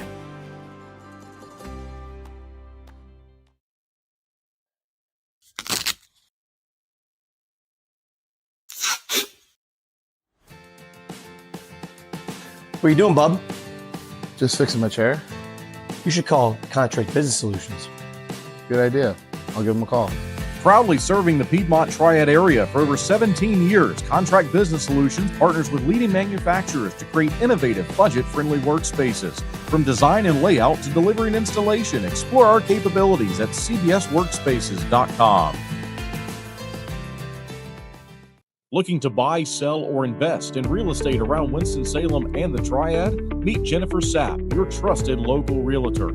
With nearly 30 years of deep experience, Jennifer specializes in everything from historic homes and remodels to investment properties, college town housing, and short sales. She's known for honesty, integrity, and making the process as stress-free as possible. Ready to make your move? Call 336-782-3148 or visit jensapprealty.com today.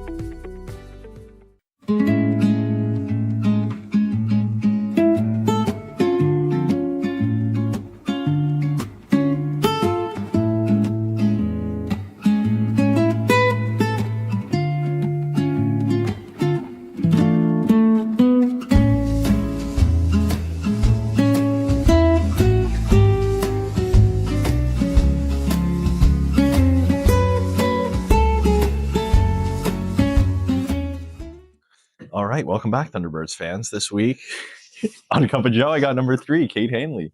Thank you for joining me. Thanks for having me. So, Cade, this is your first year pro. What are some of your thoughts about Twin City here? I love it. I love the group of guys that we got. White House is good. Brick House is good.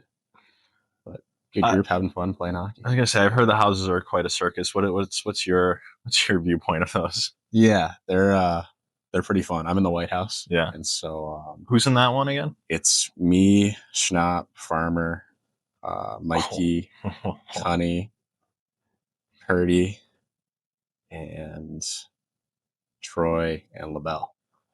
It's a lot of characters. That's a lot. Yeah. A lot of fun for sure. It's always fun to see all the different personalities mash up together and see what comes about it. Yeah, quite a clash sometimes, but we have some fun over there. So you guys still burning trash in the backyards? No, we got I actually got an axe to chop some wood. Okay. And there's a barn with some wood, so I'll go chop it up and we'll have actual fires, not just burning trash like you guys used to. I was always good for going there once a year. It was usually around St. Patrick's Day, and I was like, why? This is starting to look like a landfill, with what we're burning back here. This is probably not environmentally healthy, but you got to do what you got to do. Yeah. I think we've started bringing them to the rink now, putting them in the dumpster here. That's a smart, as opposed to we thought about that one a little bit better this time around. Well, I think we finally added a couple of guys with more college degrees in there, so the IQ jumped up a little bit. Yeah. Well, speaking of adding guys, you weren't here to start off the year, right? You didn't come to training camp. No. So when did you get here, and how did you get here? And what was that like? So I started the year in Evansville at their training camp, and then got cut at the end of their camp, and I was looking for a place to land in the Fed. I was talking to Galante up in Danbury, and then Mikey was here, and he gave me Boots' number, and Boots reached out, and so chopped it up with him for a little bit, and I was kind of going back and forth because I got some family up in Rhode Island and Connecticut area, and so I was looking at going up there, and just ended up coming down here playing with Mikey. Liked what Boots was saying, and talked to Harry for a little bit, and ended up this way. You played with Mikey in college, right? Yeah. Before you guys went to UMass? Yeah, UMass Dartmouth. Okay. Yeah, I remember that. Because I think Mikey said you were a senior when he was a freshman or something? No, we played all 4? All 5. All 5. We both took a 5th year. Oh, because COVID? Because of COVID. And so, it's my 6th year playing with Mikey. Mikey's a character. Yeah, that's for sure. Can confirm. Yeah, I was going to say, obviously I was too old to ever see him play, his youth days in Jersey, because he's from, oddly enough, that was one thing we never talked about, Like, there's not too many guys from Jersey that play in this league, and me and him didn't speak a word about it on our episode. Really? Yeah, not one word. That's funny. But no, it's always good to have like familiar faces. Kind of makes things a little bit more comfortable. Does that mean you guys share a bed on the bus or what? No, I'm in the chairs. Oh, there's like 3 that's sets tough. of chairs, so I got the chairs, which is nice for the short trips, but not so nice for like the overnighters to Monroe. Yeah, that's tough. I mean, there's only one more big trip to. Yeah, we got Baton Rouge. Oof. I think that's it. For overnighters. Is that next week? Yeah. Okay, well then at least it's coming to an end soon. Yeah, So we got a lot of home games coming up, which will be nice. Yes, that will be nice to finally get back home. I think this has been the longest stretch that we've never had like a home game, like Yeah, 5-6 it's like weeks. It was like, what is going crazy. on? But so you've only been here for like just a few months. Like, what are some of the things that you've like enjoyed about like the city, the fans, everything? Well, big fan of trivia. Started doing that last week. Trivia is fun. There was a good crew there.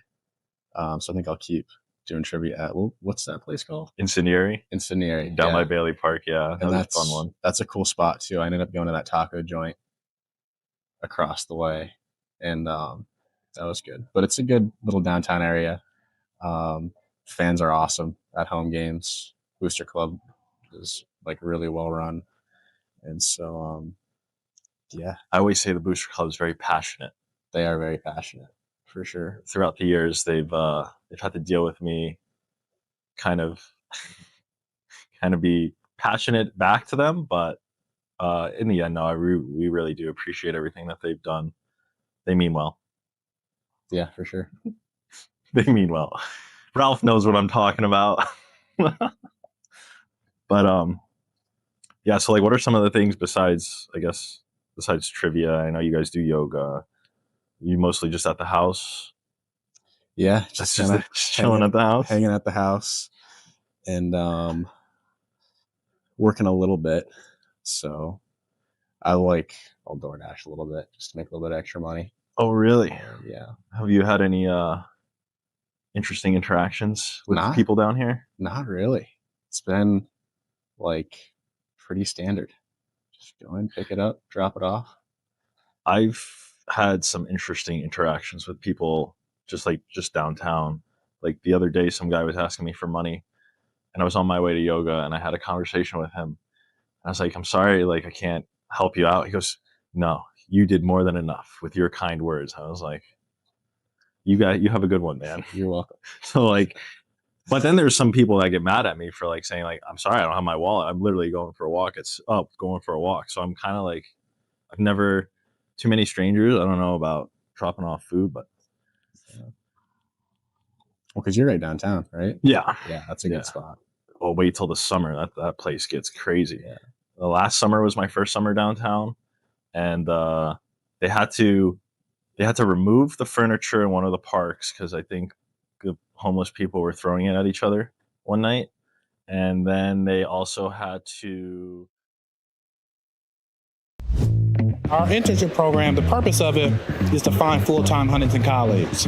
And it's really to see not just if you're right for Huntington, but you have to see if Huntington's right for you as well. We aim to place as many of our interns as we possibly can, and then we aim to have them accept those offers. So over the summer, we work very closely with them, get to know them, get to know where their passions are, and then we try and match up really well at the end of the year and get them in places where they can be successful.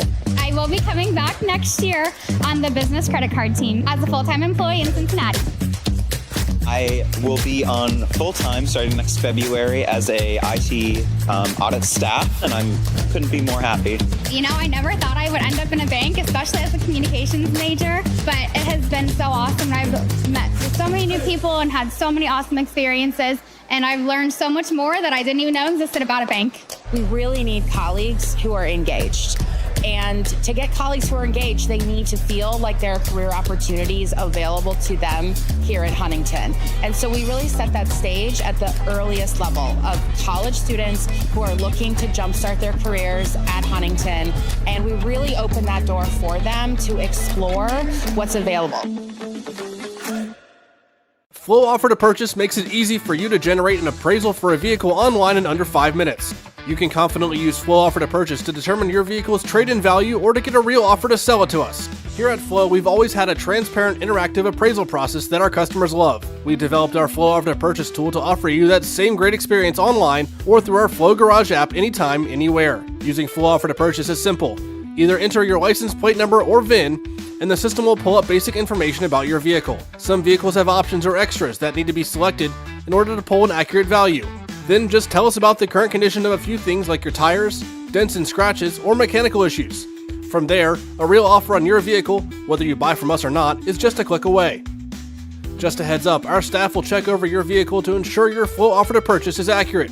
Your satisfaction is our priority. Flow Automotive dealerships have processed tens of thousands of vehicles using Flow Offer to Purchase, which has resulted in buying many thousands of cars from customers. Try Flow Offer to Purchase for free today. You can access this tool by clicking Sell Trade on flowauto.com or your dealer site by starting the Sell Trade dialog in the center of the homepage. Being your best is hard. You gotta take care of yourself. You got your husband. Let's put in a pool. For the kids. For the kids. Forget the car. How about a motorcycle? And if you own a business? We need servers from like this century. Yeah. At a Legacy Federal Credit Union, we're committed to helping you be your best you. Whether it's with an unbeatable car loan rate, home equity line of credit, or small business help. Who's the best? Visit alegacy.org for our best rates.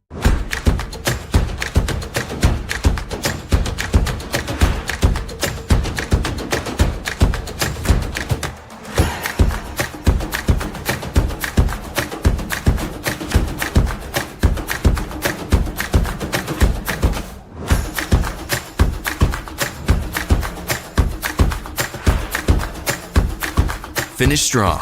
Start here. Atrium Health Wake Forest Baptist.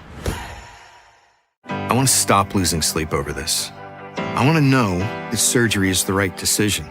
I want to protect what I've built. I want a plan designed just for me. I want to know that I'm in excellent hands.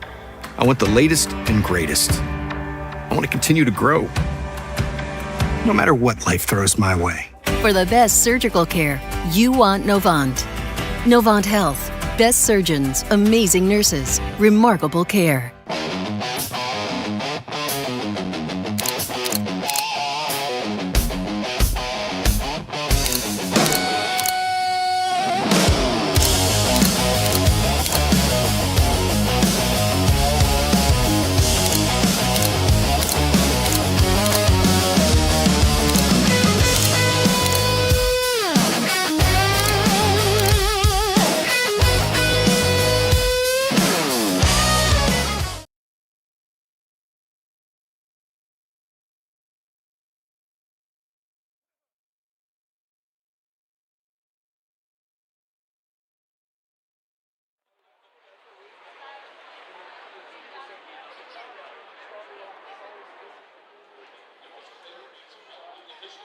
And welcome back as we are nearly ready for the call of period number 2, the Flow second period here on the broadcast.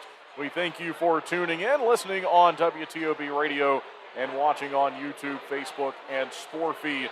Tonight, it's a 2-1 lead for Watertown after the opening frame of action this evening. It was back-to-back goals to start the period to go up 2-0 for the Wolves here on the road, with Filipov and Newman scoring, and John Butita with a big answer, a goal at 18:39 of the Pine Tree Tavern first period to bring us to this 2-1 score.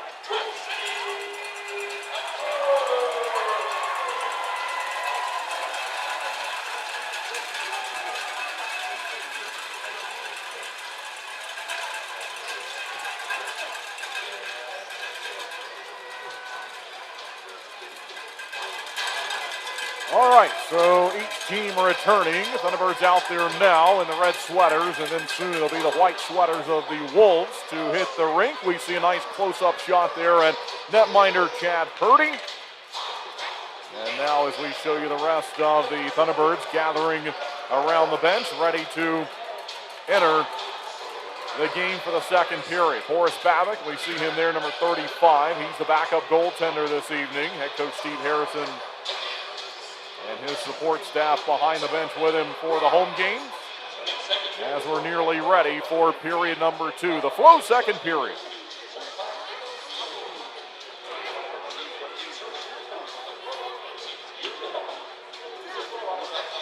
We thank Huntington Bank for their efforts in presenting these games, the presenting sponsor here on the home games this weekend.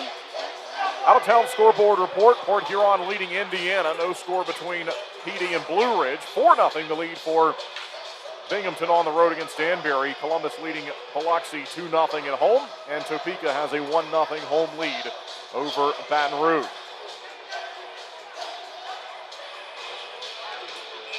And here we go for the second frame.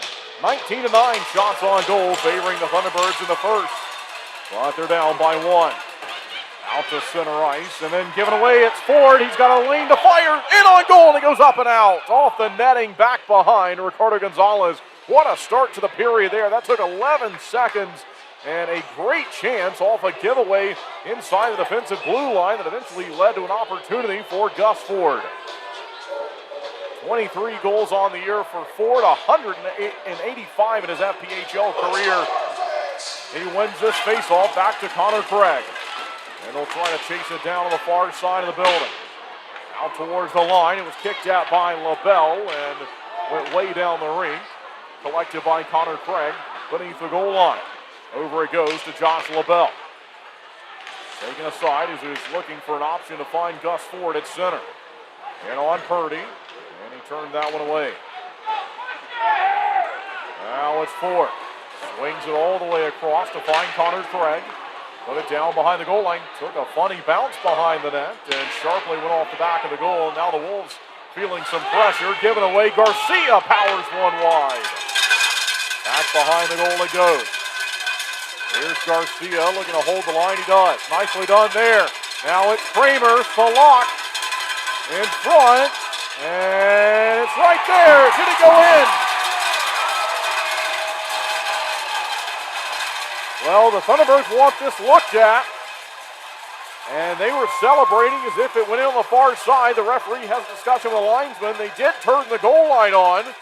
It was tough to see from where we are, and we'll see if they want this looked at in a video review. Looks like they'll play on.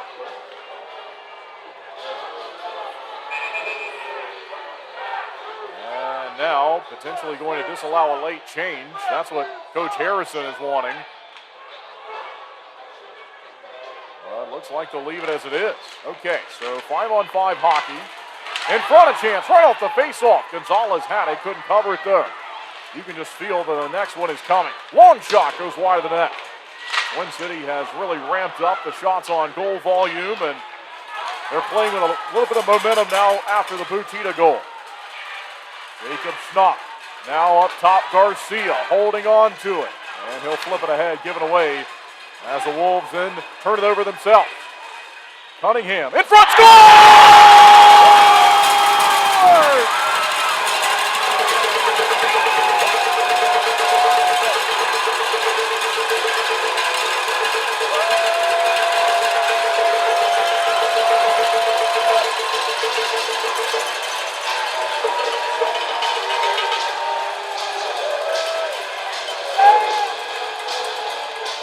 Cunningham has scored for the 8th time this season, a long drive that leaked through Gonzalez.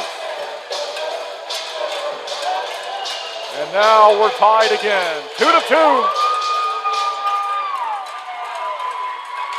As the Thunderbirds score just minutes apart, going back to the Pine Tree Tavern first period.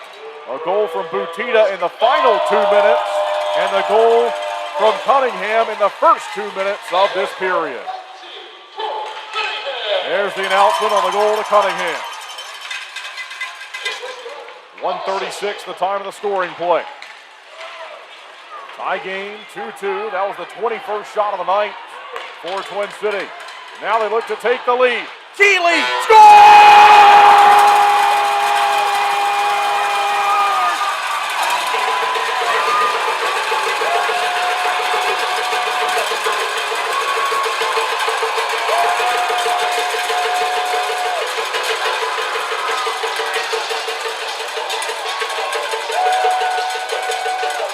Third of the year, 25th of his career.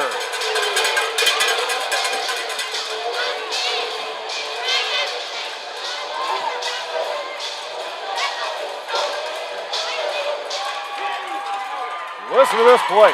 Just like that, Twin City is now in front. Zach White gives the pass to Kramer. They're not done. Looking for another one. All the way around the zone, up top LaBelle, misplayed it, then feeling some pressure, was able to settle it down and steer it the right way. And out the goal to Keeley. And a very similar looking play that just leaped right through the goaltender. And on the assist from Keeley. All right, well, they scored that goal to Demke on the online scoring system, but here's the announcement from the crowd. It's been a while since we've heard that here on home ice. Haven't played a home game for over a month.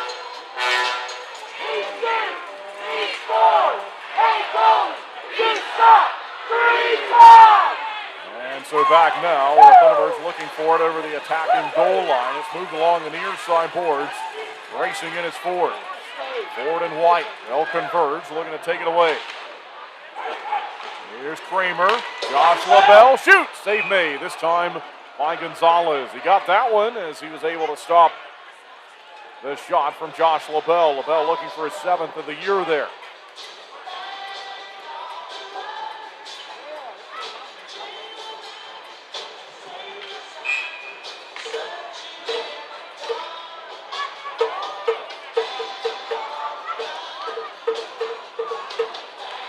Off in the attacking area, and it's found by Cunningham. Cunningham goes in front, and they look to move it away, and the Watertown Wolves have found it. There they go up the left wing. Long shot, blocked high in the zone there by Garcia. Nicely done. There they go on a rush. Beyond Salak into the corner. 16:27 to play in the second. Heavy hit on Garcia. Puck goes high in the air, falls back down.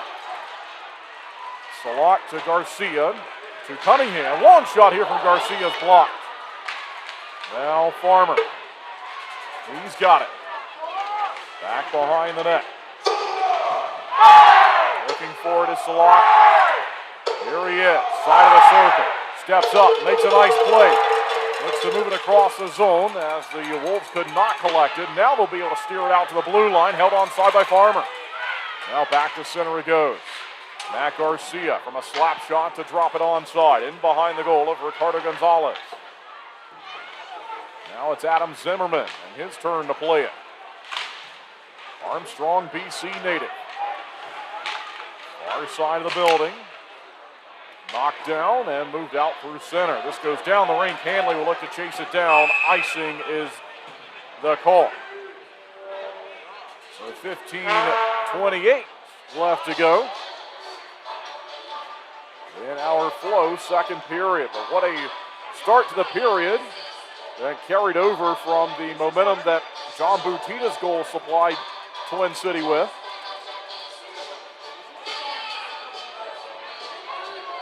Towards the end of the first period.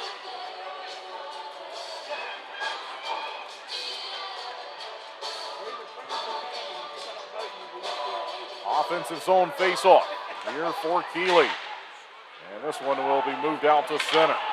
So Cade Hanley goes back to find it. Hanley holding on to it, looks for an option up the rink. He'll keep it for himself, and then a slap shot will power it ahead.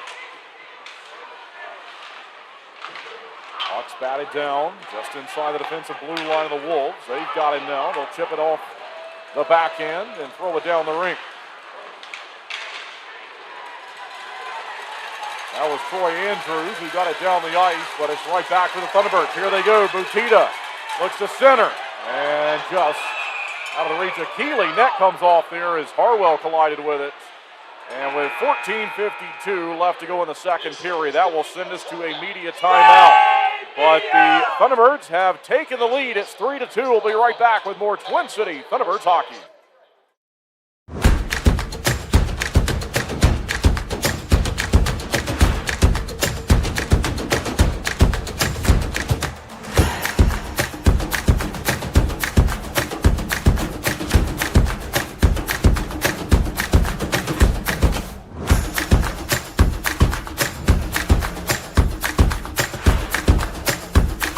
Finish strong. Start here. Atrium Health Wake Forest Baptist. When you're craving that slow smoke flavor done right here in Winston-Salem, there's only one place to go, Honky Tonk Smokehouse. From tendered pulled pork and fall-off-the-bone ribs to fresh house-made sides, Honky Tonk has it all. Not a meat lover? They've got delicious vegan options too. And when it's time to party, let Honky Tonk Smokehouse handle the catering and event planning. They'll bring the flavor to you. Stop by 145 Jonestown Road and taste why the locals here can't get enough. Honky Tonk Smokehouse.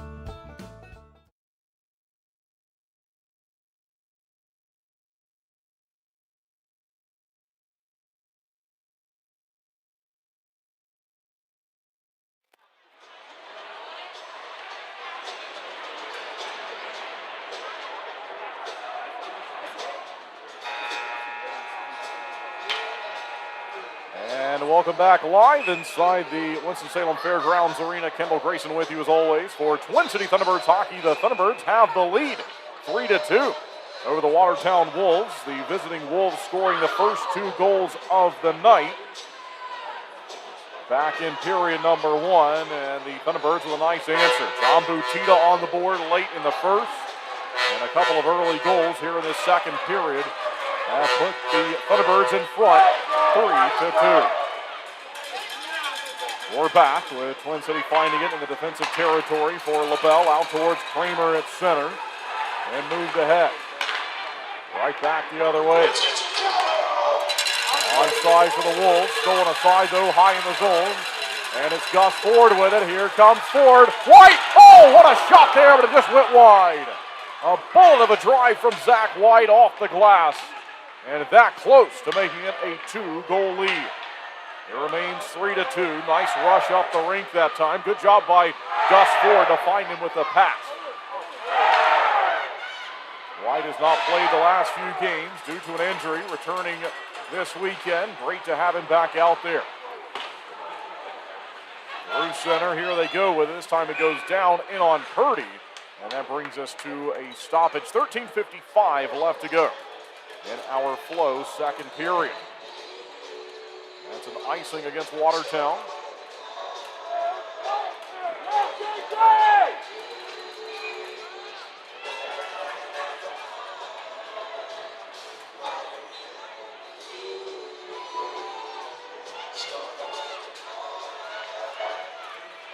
Face-off win, Cunningham. He's got it. Backhander in on net. Shut down. Rebounds there, though not covered. In on goal again, this time from Snop. It's underneath Cunningham, and they'll call a hand pass. That will stop the play as Twin City once again was all over it following the offensive zone face-off victory. Thunderbirds in their red sweaters, they move left to right in this second period. Hand pass will shut the play down, but it will also cause the face-off to come outside the zone.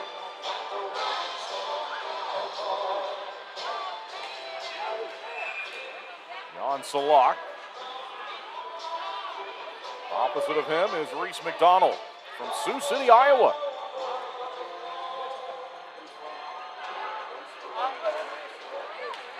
Face-off is won by the Thunderbirds. They powered ahead. Back behind the goal it goes. Now back across. He'll try to find it from there. In front, one-timer goes wide of the net from Cunningham. That's off the glass, found by Garcia, another long one. This one just misses. Heavy zone time for Twin City early in this second period. Almost 7 minutes gone by in the second period, and already a couple of goals. Here's a chance, though, for Watertown. They'll step onside with it. No shot yet. There it is. Shot blocked by Jacob Snott. That was on Igor Filipov. Filipov got it again. Turns, fire, scores. This goes in. And we're tied. And a fluttering drive that hung in the air. Gets around Purdy.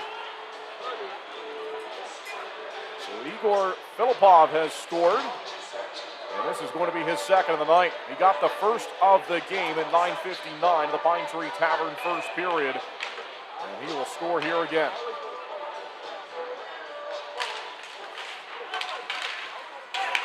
From the face-off, Thunderbirds go looking for it, batted down, and nearly played by Demke. He will look to move the man from the puck. He does. Across they go, Igor Ramanow.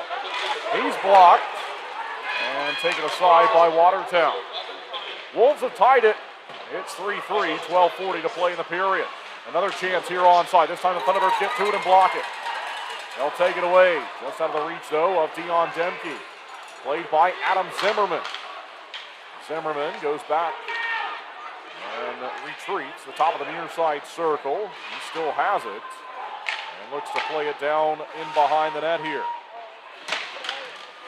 So around the zone it goes. Falls back down. Butita searching for it. It's out to Dion Demke. Here we go.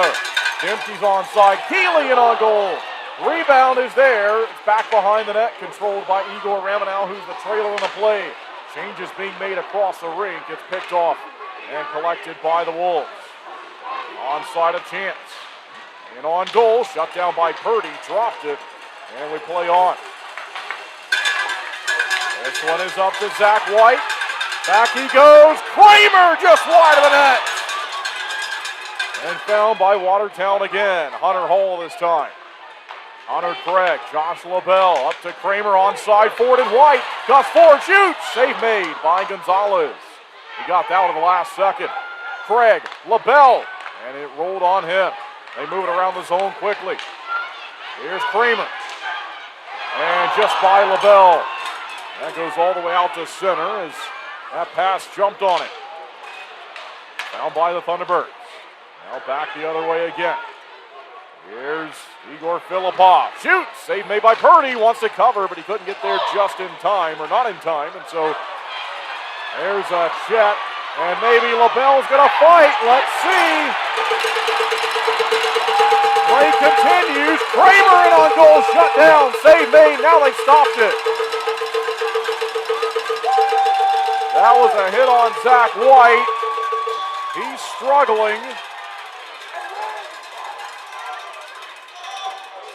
There was no penalty called on the hit, and then LaBelle stepped over, but gloves do not come off either way.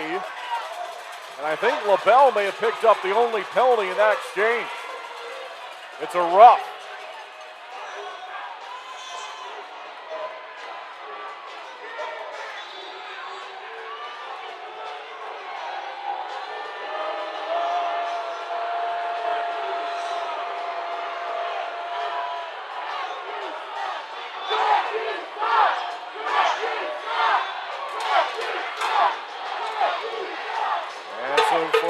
Time tonight, we'll see the Thunderbirds go to the Bobo's Deli and Grill penalty kill.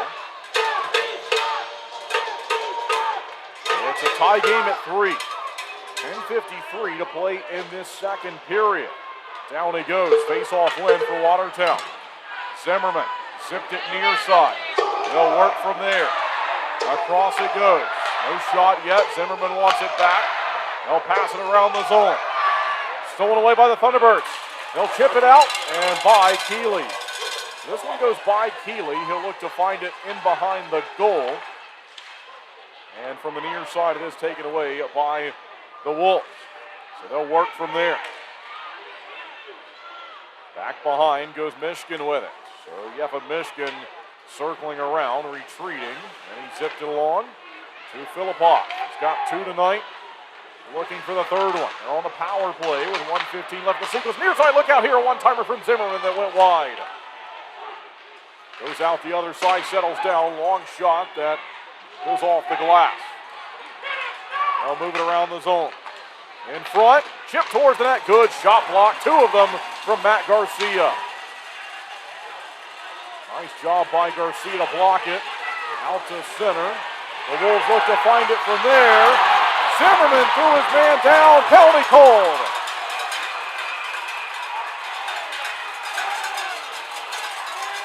That was Garcia. And Zimmerman will be penalized.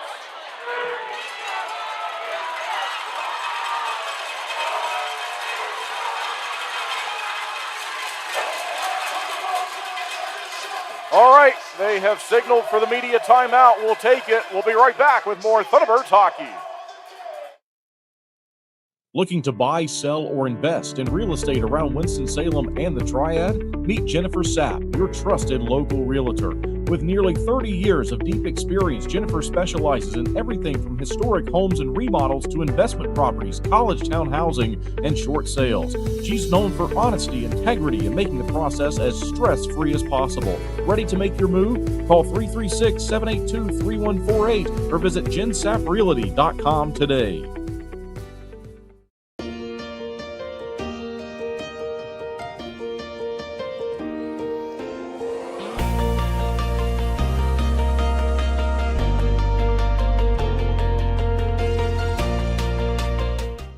Did you know that not changing your engine oil can result in engine failure? Regular oil changes can extend the life of your engine and reduce the risk of engine failure. Schedule your next oil change on the Flow Garage app. The more you know with Flow.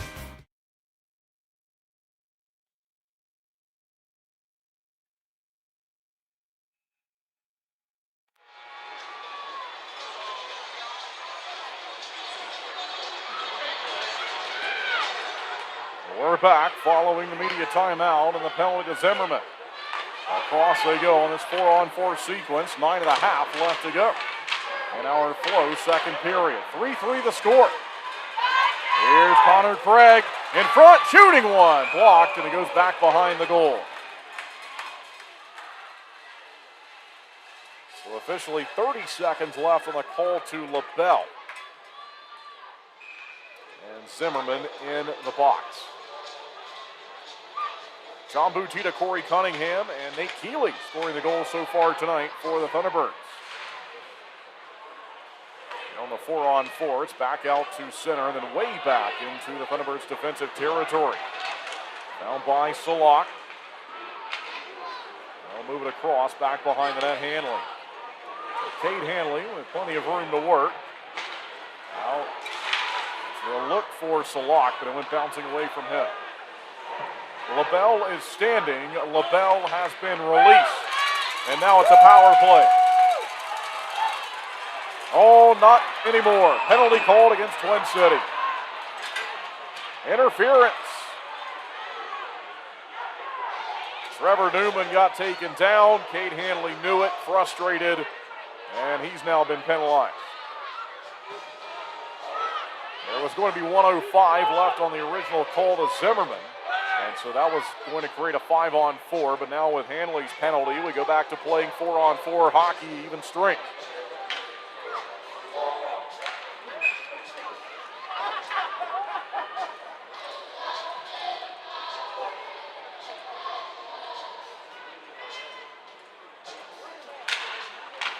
Down it goes, and it's in behind the net. Here's Connor Craig with it. He'll make some progress up the wing, chips it onside, and back down behind the goal line. They'll battle for possession. Craig finds it up to Josh LaBelle, looking to give the team the lead. Tied at 3, 8:23 left to play in the period. Out to center, maybe a 2-on-1, and it will be. Chance for the Wolves here. They shoot, they score. And it's the go-ahead goal to make it 4-3. Shot from the far side from Marquise Grant-Mentis.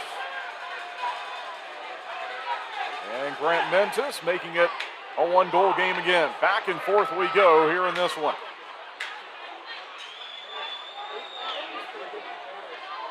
That was shot 17 of the night that goes in.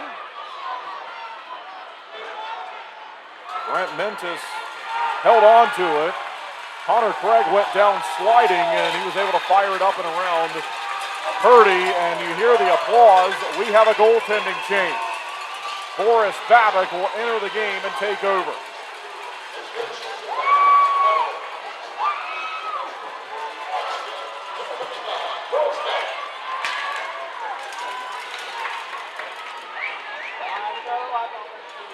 All right, so still playing even strength 4-on-4. Thunderbirds down by a goal, and the new goaltender is Boris Babick. Here's Nate Keeley looking to tie the game. Keeley already with one tonight. They go up high on the pass. Keeley moves it to Garcia. Now Jacob Schnapp holding it. Faked one way, went the other. And he goes bouncing down. It's in the near side corner. Up top now, Matt Garcia. Still with Garcia. Now looking for Keeley. Goes across the zone, far side. And the Thunderbirds on the penalty kill. Zimmerman's out of the box. They tried to feed it to him. Goes by. Here comes Babick. Way out of the net. Nearly got run into. And out to center. Now Ford looking for it. It goes bouncing away from him. Lots of action. Plenty of scoring plays. Thunderbirds down here by a goal. Watertown on the power play. Onside. Up and out. It goes off the deflection. 7 minutes and 14 seconds now left to play in the second period. 30 seconds left on the penalty. The most recent one to Cade Hanley. He's in the box for interference at 11:15. It was Zimmerman at 10:20 for high sticking. LaBelle at 9:07 for roughing. We only have one penalty called in the Pine Tree Tavern first period, and already 3 here in the Flow second period. That was Matt Gordon who was whistled for Watertown in the first. Thunderbirds get to it on the penalty kill. Out it goes. Fires down the ring. Butita with a nice check there, looking to move Michigan away from it. Goes by Hanley in the box. He's looking on. Goes back by him the other way now as they clear it along the near side board. Pressure from Butita. Schnapp out there with Craig and LaBelle. Here's Gordon up the wing. Across he goes. They look to fire. There's the shot, and it goes wide. Out to center, and then way down the ring. Out of the box is Hanley. Thunderbirds making changes. As Ian McDonald parks himself behind the goal. And now shoots along the near side boards. Out towards center. Played there from Hall. Hunter Hall saw it go away from him. We'll see if Farmer can catch up to it. Back the other way. Found here by Jacob Schnapp. Schnapp goes out to collect the play to Farmer. Then Garcia. Then knocked ahead down the rink. Faking one way, going the other was Dustin Henning. Moves it out towards center. Onside after it was played by Brad Ryder at center. Found here by Schnapp. Collected by Cunningham briefly. He's in a battle for it. And they look to go ahead. Out to Schnapp. Now Cunningham steps onside. Corey Cunningham with it. Thunderbirds making changes, and he passed it to no one. Could be trouble brewing the other way. It's a rush down the rink. Long shot goes well wide of Babbitt. Off the glass as the Thunderbirds survive that charge down the rink. Back behind the goal now. Connor Craig through the opposition right towards the referee. Out to center as Zach White looks for it. Goes the other way though. Here's Zimmerman. Adam Zimmerman trying to move back in front. He's running too rudely there by Craig. Now LaBelle slapped to the head. Zach White nearly on a one-on-one as it went around Chris Corrigan. He had to turn around and then a big hit from Zach White. Here's Connor Craig. He's open, shoots, it goes wide. Still onside though. Josh LaBelle to Roman Kramer. Kramer looks to tie it, and a shot that goes wide again. Down behind the goal line, here's White. Thunderbirds trail by a goal at 4-3. Zach White, Gus Ford battling for it, found by the Wolves, a giveaway. Ford looking for White in front of the goal, taken aside and moved out. Watertown plays it ahead, away from Connor Craig. Now it's once again back the other way. Grant Mentis with it, across he goes and collected towards the far side corner. Down behind the goal line, found by Gus Ford. 4 minutes, 12 seconds to play in the second period. 1 goal game. Ford back to find Roman Kramer. Kramer, side of the circle, throws it in front. looking for a friend to help him out. Zambutita applying the pressure, but Watertown is with it. And away they go.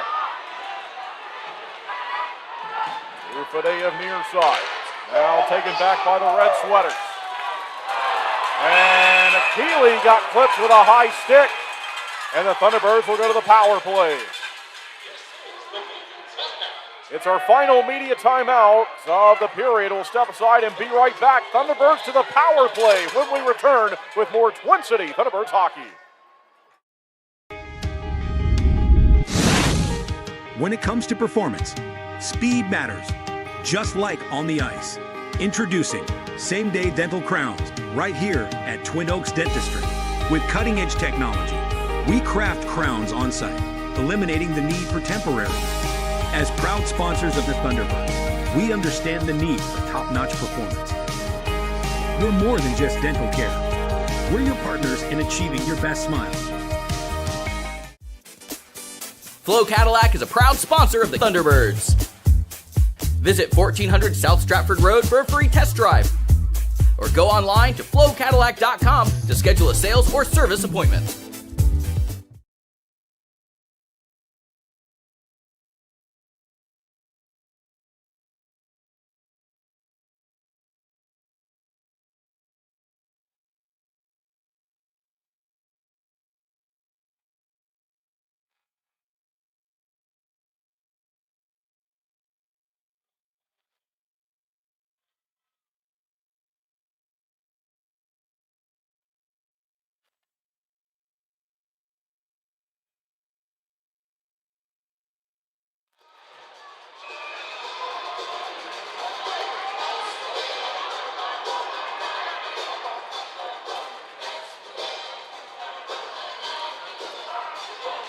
Offensive zone face-off on the power play as it's way out to center and then back into the defensive end as we return from the media timeout.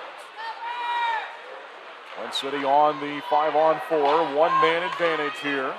They're down by 1 goal. Ian McDonald in the box for high sticking. Shot from the far side is turned aside by Gonzalez as he makes a save on Roman Kramer. Out-of-town scoreboard report. Binghamton leading Danbury 4-0. 1-1 game between PD and Blue Ridge. 3-0 the lead for Port Huron over Indiana on the road. 3-0 the lead for Columbus over Biloxi at home. And Topeka leading Baton Rouge 1-0 on home ice tonight in the first period. Taken aside by the Wolves from the defensive end here on the face-off and the penalty kill. It's Hunter Hall. It's still with Hall, eventually found by Zach White. Long pass up to LaBelle. Back he goes. Here's Gus Ford. Near side to White. Holding on to it. 3:05 left to play in the period. With 1:18 remaining on the 5-on-4. It's Kramer. He'll find Gus Ford on the power play in the corner. Back behind the net, Zach White. Had it stolen away. Jumping in to grab it is Keeley. Keeley finds Kramer. Right back to it. Nate Keeley. Back up to Roman Kramer. LaBelle.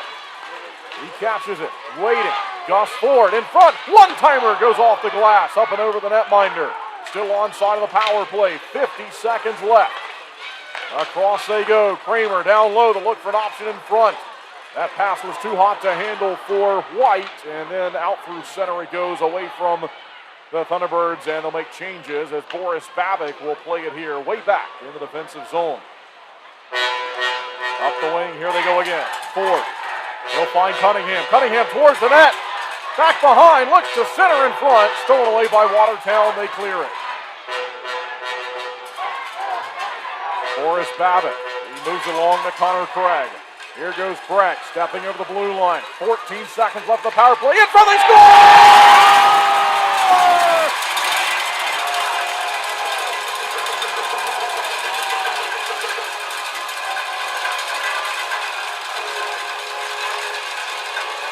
Jan Salak has tied it.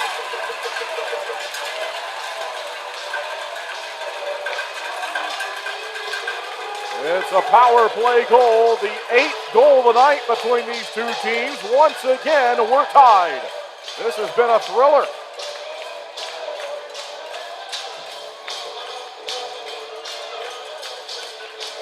That was shot number 31 of the evening for the Thunderbirds.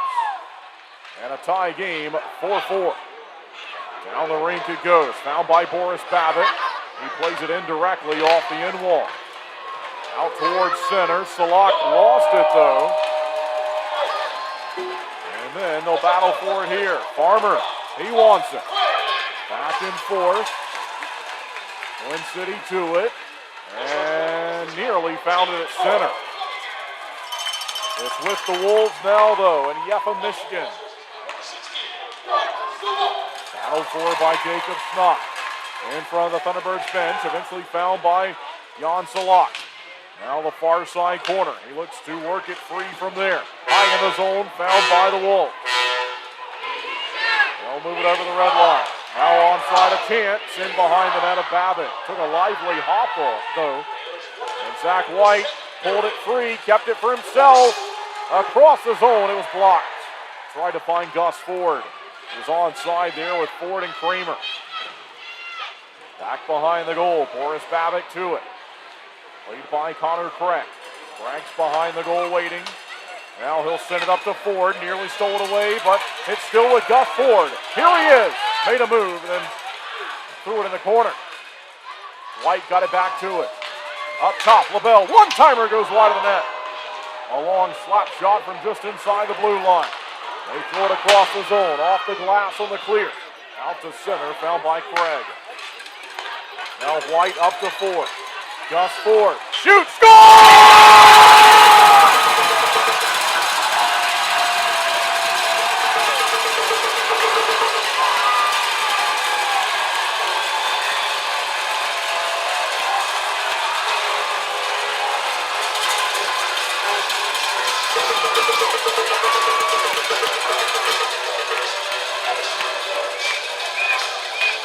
With less than 14 seconds left to play in the period, Gus Ford has made it 5-4.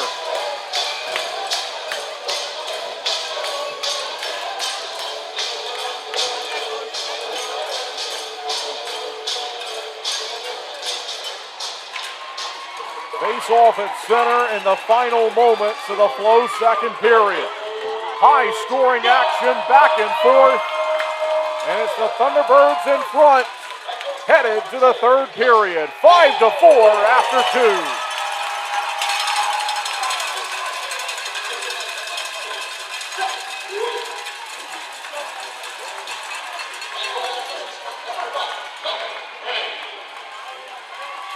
Well, they continue to give us the details of the scoring plays.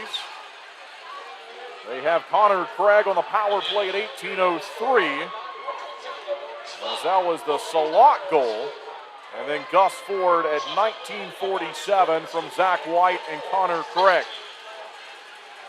All right. What a game we have here tonight. This has been really entertaining. It's been high scoring. I think there's been mistakes made by each team, but there's also been moments where these two teams have capitalized. We saw the change in momentum with the goaltending change. It was made by head coach Steve Harrison to pull Chad Purdy and replace him with Boris Babbitt. And so far, it gave the Thunderbirds a little bit of a lift, although this has just really been a wild game, and it's hard to forecast where this one is going to go next. It's a 4-goal second period for the Thunderbirds after they trailed 2-1 after one. They outscore the Wolves 4-2 in the second to take a 5-4 lead into the upcoming third period. The third period is always on the broadcast, presented to us by Culvers. And what a Flow second period that was. So they're about to have the chuck-a-puck here at the center ice logo. It's been over a month since we had a home game. We see JJ dancing around. It's 70s night, the promotion, and the fans are having a great time. They're packed in here. We're expecting an even bigger crowd tomorrow night. Tomorrow night's game is tracking towards a sellout. So as I mentioned this earlier on the broadcast, if you are looking to get your tickets for tomorrow night's game, go ahead and do that now, or at worst case, early tomorrow morning, because we'd hate for you to miss tomorrow night's game, as it's looking like it'll be sold out. Just a couple hundred tickets left. And so again, TwinCityThunderbirds.com for more information and tickets. But we've got a third period on the way. And after what we've seen so far tonight, who knows? How this third period is going to play out, as I always say on the broadcast, we will find out together. Okay, second intermission break. We'll step aside and be right back. It's the Thunderbirds in front, 5-4, Twin City Thunderbirds hockey. Wouldn't it be great if our kids knew how to use money? Bye, Mom. Like legit knew how to use it. Like check your balance before the donut knew. One chocolate. And gotta pay your debts before you buy stuff new. Yup, good call. In short, for the right things, go ahead, splurge a little. We can help. Let's get more from teen banking. Let's get more from money. Huntington Bank.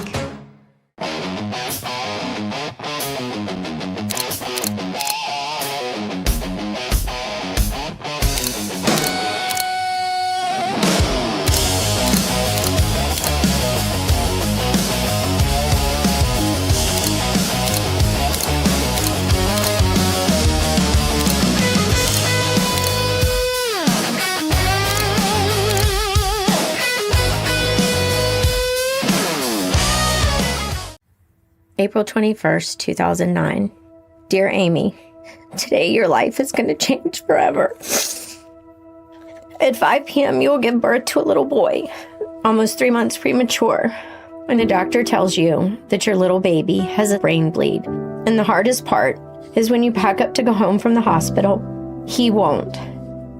But he won't be alone. And all the doctors and nurses at Atrium Health are going to take such good care of him. And they'll reassure you that there's no better place for him to be. But as time passes, you'll begin to understand this child is special. He'll fall in love with soccer, training to someday join the U.S. Paralympic team. This little boy is not only alive, he's thriving. And believe me when I say, everything is going to be okay. How do I know? Because I am you. 13 years later. Sincerely, Amy Wilotica. I like having one company that kind of do it all because I feel like it reduces the mental load of having to research and figure out, what do we call this time? It's just, we'll call Gwyn. We were with a different company that we had a contract with, and our HVAC went out. And they were not able to respond quickly, so that's why we contacted Gwyn. And they were able to come out the same day, and we were able to fix that problem. Something that stood out to me about the Gwyn staff members that came to our house is they all seem to really care about doing not just a good job, but also about the house. They paid a lot of attention to detail as far as where they put things and how they installed things to make sure there was no damage. They seemed to really care, as if this was their house. After they fixed our AC unit, we were very impressed that Gwyn had multiple services. So we went ahead and got a service contract with them and have used them for electrical and plumbing and HVAC. So eventually we knew that we wanted a charging station for our car. What impressed me was it wasn't just a return of an online quote, it was let's come out and take a look at it. It felt like they were wanting to help, and then the actions followed. They actually were able to come out and help, so I appreciated that. It's that consistency. So when I call, I know what I'm gonna get. They're going to be responsive, they're going to be polite, they're gonna get the job done, and that keeps me coming back.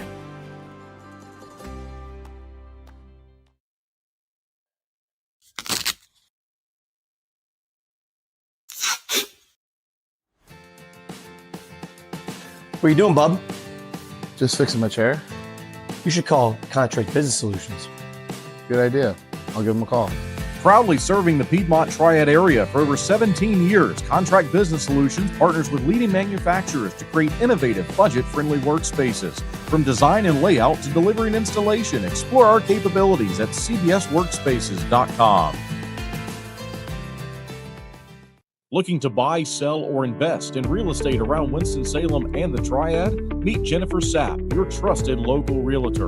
With nearly 30 years of deep experience, Jennifer specializes in everything from historic homes and remodels to investment properties, college town housing, and short sales. She's known for honesty, integrity, and making the process as stress-free as possible. Ready to make your move? Call 336-782-3148 or visit jensapprealty.com today. And then they also had to stop the scooters on the weekends because there was too many kids just rolling around being menaces downtown. Yeah, I could see that. So It's a fun spot at night. I enjoy it.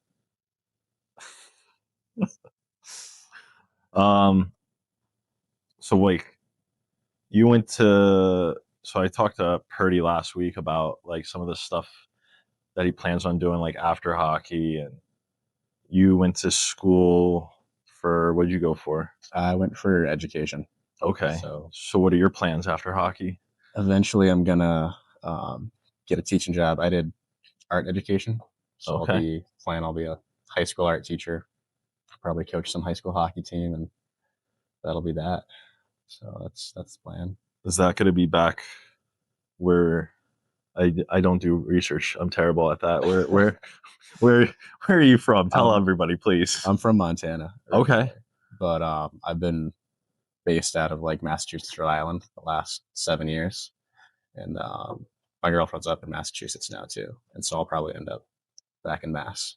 Okay. Be an East Coast guy. Nice. So, but yeah, I got the bachelor's and the master's, so I'm all good to start teaching whenever.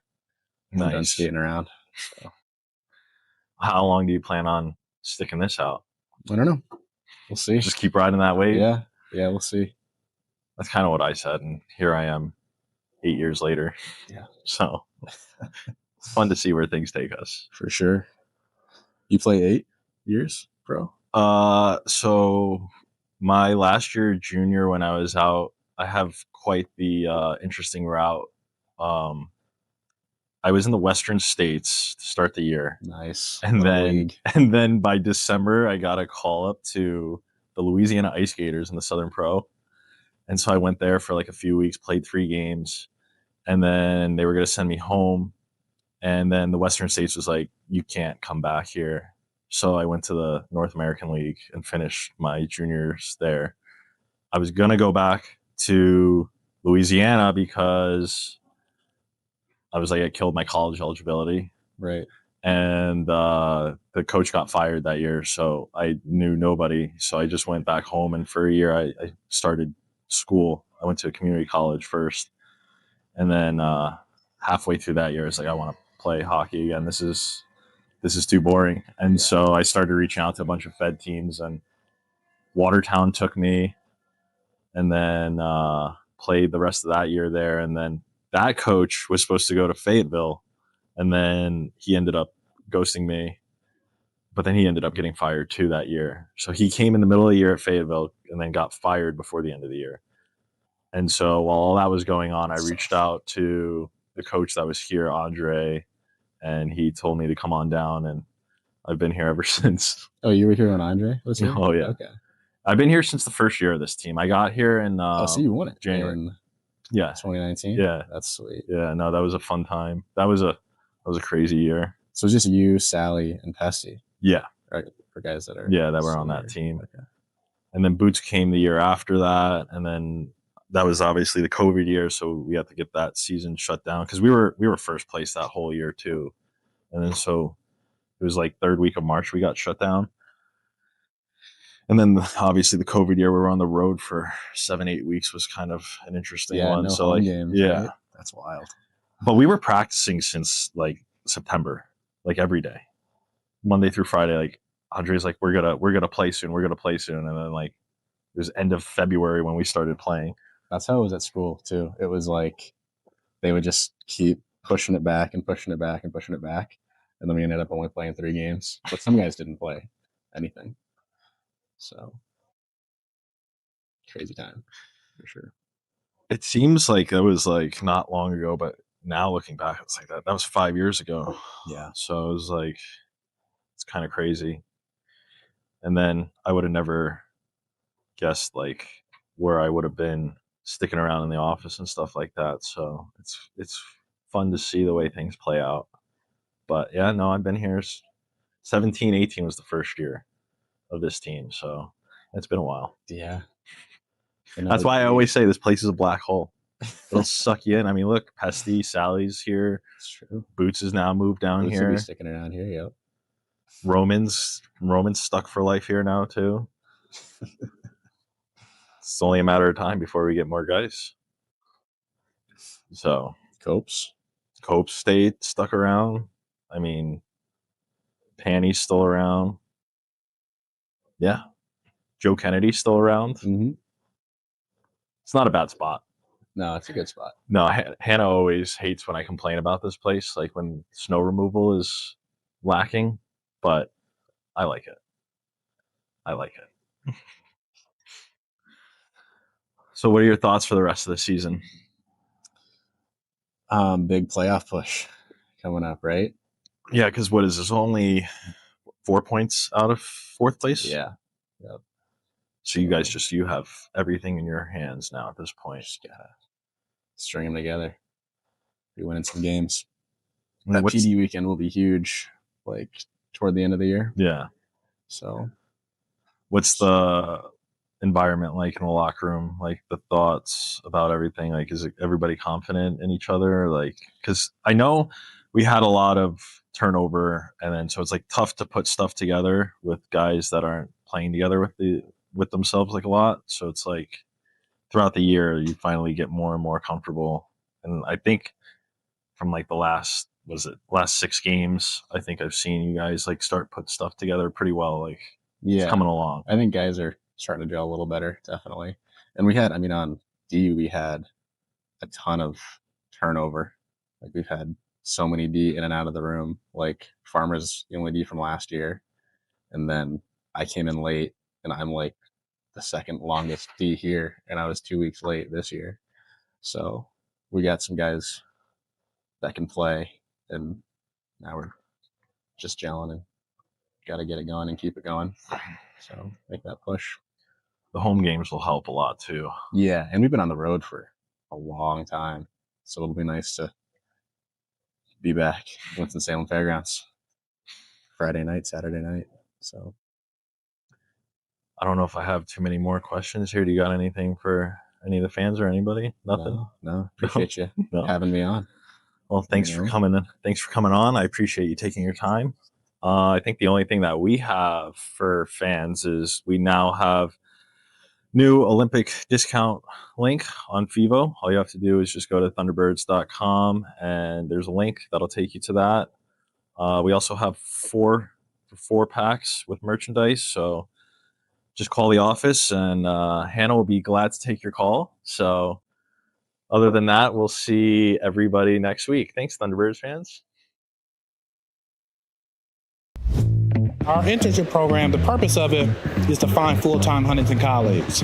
And it's really to see if, not just if you're right for Huntington, but you have to see if Huntington's right for you as well. We aim to place as many of our interns as we possibly can, and then we aim to have them accept those offers. So over the summer, we work very closely with them, get to know where their passions are, and then we try and match up really well at the end of the year and get them in places where they can be successful. I will be coming back next year on the business credit card team as a full-time employee in Cincinnati. I will be on full-time starting next February as a IT audit staff, and I couldn't be more happy.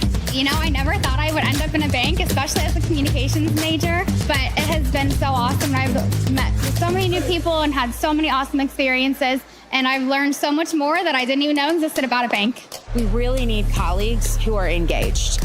And to get colleagues who are engaged, they need to feel like there are career opportunities available to them here at Huntington. And so we really set that stage at the earliest level of college students who are looking to jumpstart their careers at Huntington.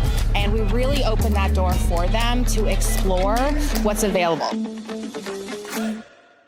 Flow Offer to Purchase makes it easy for you to generate an appraisal for a vehicle online in under 5 minutes.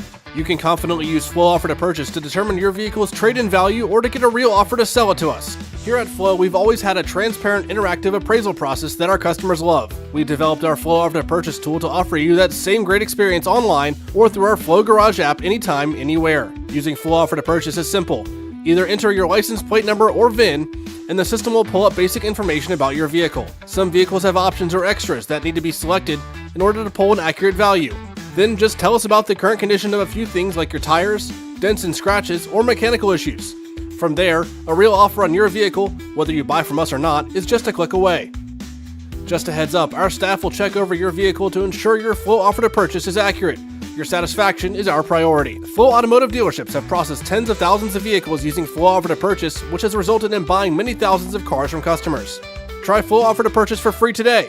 You can access this tool by clicking Sell Trade on flowauto.com or your dealer site by starting the Sell Trade dialog in the center of the homepage.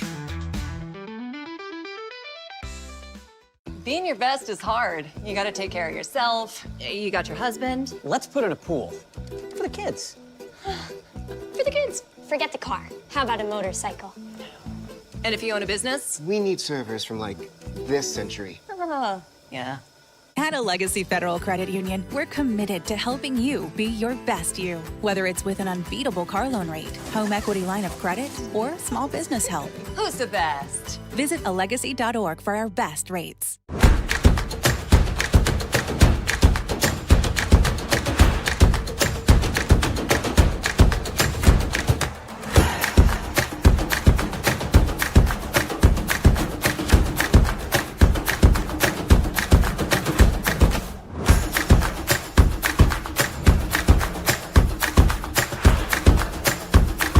Finish strong.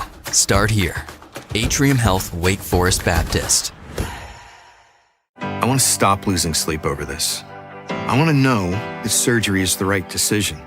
I want to protect what I've built. I want a plan designed just for me. I want to know that I'm in excellent hands. I want the latest and greatest. I want to continue to grow, no matter what life throws my way. For the best surgical care, you want Novant. Novant Health. Best surgeons, amazing nurses, remarkable care.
Welcome back inside the Winston-Salem Fairgrounds Arena. Twin City Thunderbirds hockey on WTOB Radio, YouTube, Facebook, and Sportfeed tonight. Many ways to access the broadcast wherever you may be watching or listening from. We thank you for doing so. We thank you for making Twin City Thunderbirds hockey part of your weekend. It's a busy weekend, 2 home games and then a road game on Sunday. Watertown the opponent tonight, tomorrow night. Athens the opponent on Sunday on the road for the Thunderbirds. Puck drop at center to begin the Culvers third period. Twin City is in front by a goal at 5-4. Looking for more across the zone. Shot on the way, and it goes wide from Zach White. A quick one. Roman Kramer got it over there to it. Controlled here by Connor Craig in the defensive end. Quickly up the rink to Ford. Fakes his drive. There it is off the back of the net.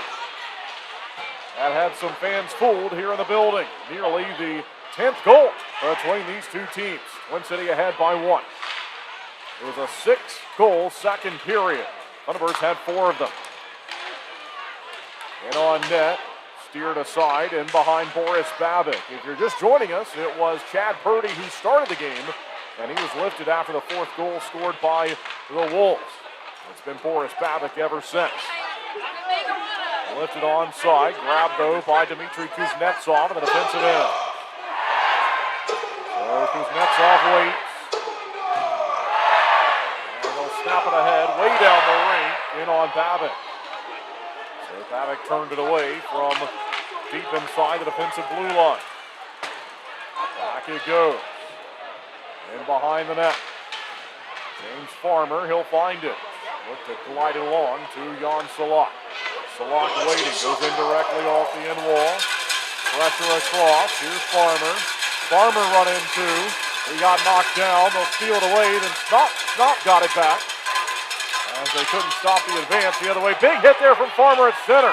Found by Snop, out to Cunningham. He got slashed, he continues, and he fires one up and out off a deflection. And so that brings us to a stoppage with 18-13 left to go in this third period. It's the Culvers' third period. Offensive zone face-off for Keeley.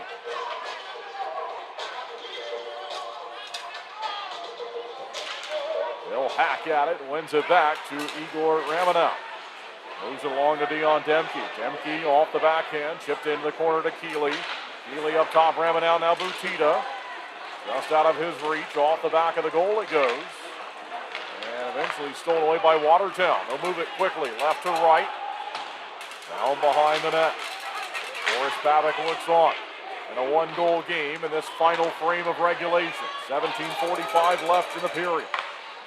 Quick pass across the zone, near side. Chipped over the red line, found by Igor Ramanow. He'll wait and send it off the official. Didn't mean to do that. But we'll see if the Thunderbirds can move it out of the zone anyway. Pressure from Hanley, found by Butita. John Butita with a couple of quick steps. Here he goes. Up the wing, looking for a play for Demke. Behind the net, turnover forced by Keeley. And to the right point, no one's over there. They found it center, and they'll try it again. This time with Josh LaBelle. Stretches it across and behind the goal. And Twin City will be guilty of an icing. Hungry fans, nothing beats a Culver's Butterburger. Fresh, never frozen beef, seared to perfection and served on a lightly buttered toasted bun. Stop by Culver's at 2973 Fairlawn Drive in Winston-Salem today. Culver's, welcome to delicious. Defensive end face-off with 2 minutes and 58 seconds gone by in this Culver's third. Face-off win for Watertown. Long shot off a deflection, got in behind the net. Down there from Josh LaBelle. Used the glass to move it out towards center. It's blocked. There's a check with LaBelle. Ford got to it, moved it up to Demke. Back and forth they go. Zach White, he races over. And he'll get to it. Bumps it slowly up to Kramer. Roman Kramer in front, he wins. And the stick lift on Ford. He felt he got hooked.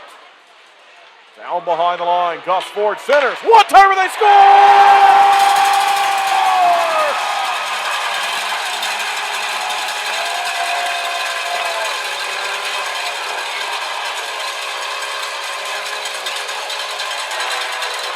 Roman Kramer makes it 6-4.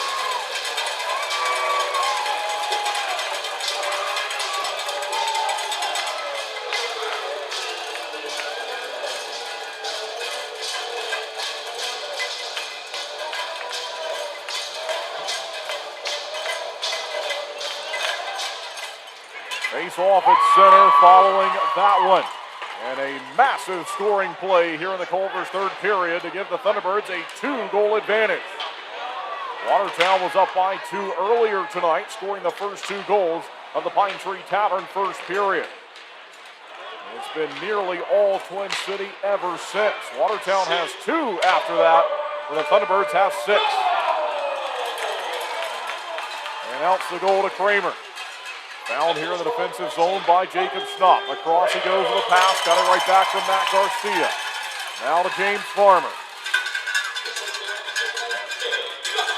Here's Schnapp in front. Shoots. Delay Cole on the way. He was denied of the goal, but he draws a penalty. Forrest Babick was racing off the ice, looking to give the Thunderbirds the extra attacker. Matthew Gordon has been penalized for the second time this evening. And so Gordon takes a seat in the box, and the Thunderbirds go to work on the man advantage. Nate Keeley to the circle.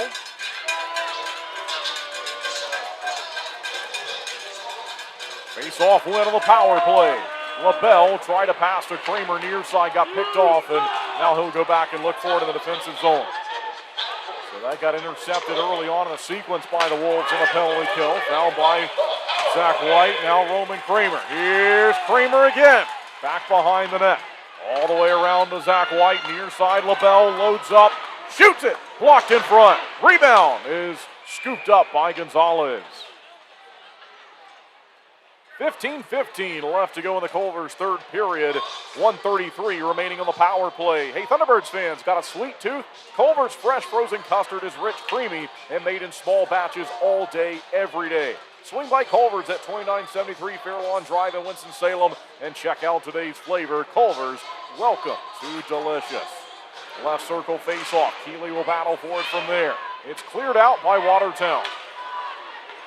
Down he goes, and Paddock will see it here in the defensive end.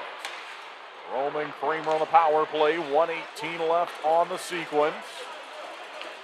As I mentioned, Gordon has been penalized for the second time tonight. This one is hooking at 4:15. Chance onside for White. Back behind him.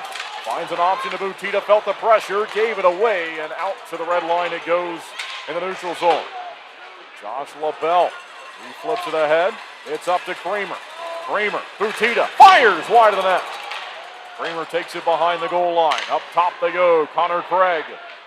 Shoots it. And paddled away by Gonzalez. Media timeout, we'll take it with 14:26 left to go in the Culvers third period. It's a 6-4 game. Thunderbirds still in the power play. We'll be right back with more Twin City Thunderbirds hockey.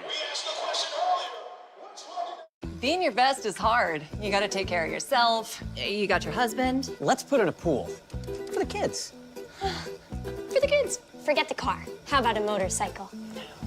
And if you own a business? We need servers from like this century. Yeah. At a Legacy Federal Credit Union, we're committed to helping you be your best you. Whether it's with an unbeatable car loan rate, home equity line of credit, or small business help. Who's the best? Visit alegacy.org for our best rates. Maple Chase Golf and Country Club offers the best in recreational amenities in the Triad. Come enjoy a meal at the Pine Brook Bar and Grill, relax by our pool and cabana, and gear up at the Pro Shop while sharpening your skills on our 9,000 square foot putting green, and play around on our 18-hole Ellis Maples Design Championship Golf Course. You can find out more at maplechasecc.com. That's maplechasecc.com.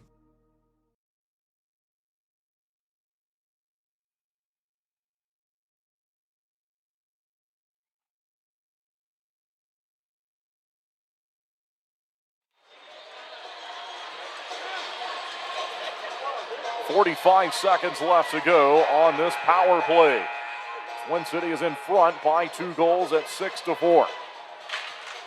Face off the top of the far side circle. Looked like it would be a win, but the Wolves jumped in there quickly, and Hunter Hull was able to find it and move it down the rink. They get the Thunderbirds chant revved up, and let's see if they can score one. Craig back to Cunningham. Cunningham chops it ahead. Now Salak, he's run into, stays on his skates though. Hard to take it away from him, but the Wolves will find it, and they move it down the rink. The goal stick of Boris Babic will locate it with 8 seconds remaining on this power play. Shots are 37-18. Ford's onside, he's open, across the zone, he tried to go to Salak, and Salak would have been wide open. Taken away there by Watertown, out of the box, here they go, chance in front, near side, a one-timer, they miss. Twin City survives that quick advance down the rink. Now they look to return the favor. Cunningham sends it in front. It's out of the reach of Salak, though. Out to center. Farmer saw it go away from him. He'll try to get back to it. Back and forth, they'll battle for possession. 13-13 left to play in the Culvers third period. Wraparound chance. They center it, clubbed up by Babbitt.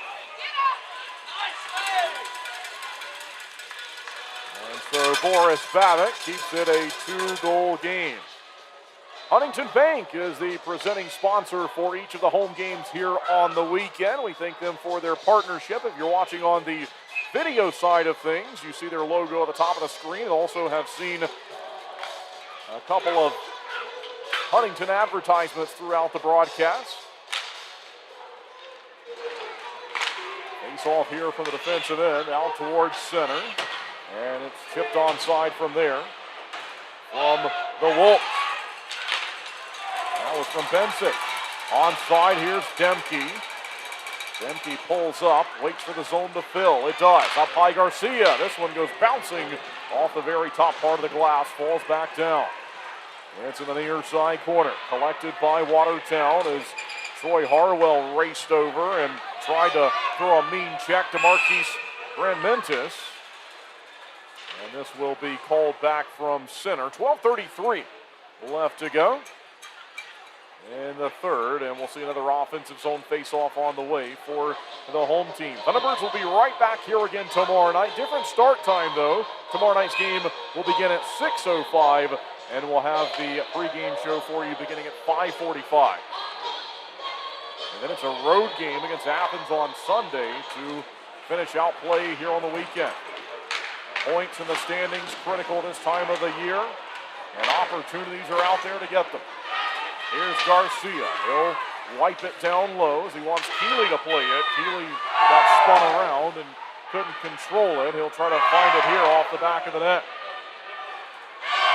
Up top, here's Garcia. He'll chip it along. Intercepted, though, by Grandmentis.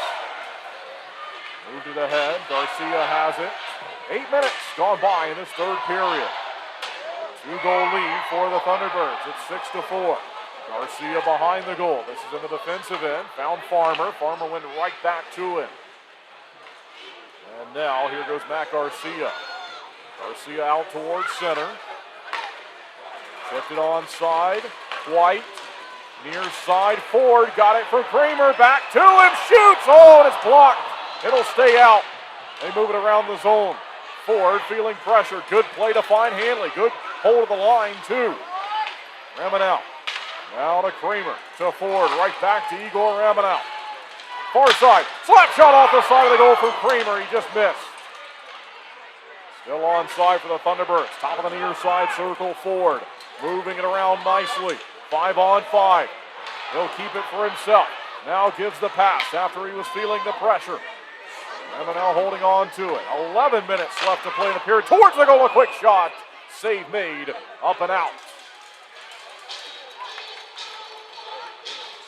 Time to check in on the out-of-town scoreboard report. Topeka leading Baton Rouge 2-1. 3-0 lead for Columbus against Biloxi. Binghamton on the road leading Danbury 5-0. Tie game between PD and Blue Ridge, 2-2 in the third period.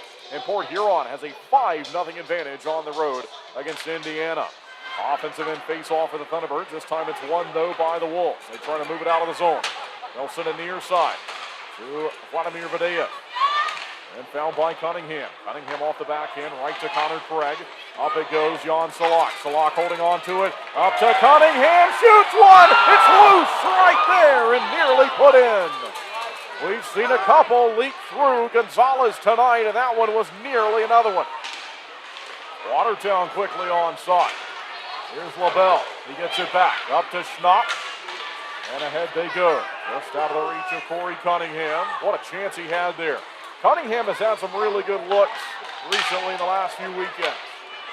10:15 to play in the period. Here come the Wolves. They'll fire one way wide. It's controlled by LaBelle. We'll be due for immediate timeout coming up the next stoppage unless we have a goal. And the Thunderbirds might have one here. Keeley's got it behind the line. Pressure to the back of him. Spins away. Up top now to Farmer. Farmer long shot. Fluttered towards the net. But it was deflected and moved out of the zone. Collected by Garcia. 9:45 to play in the period.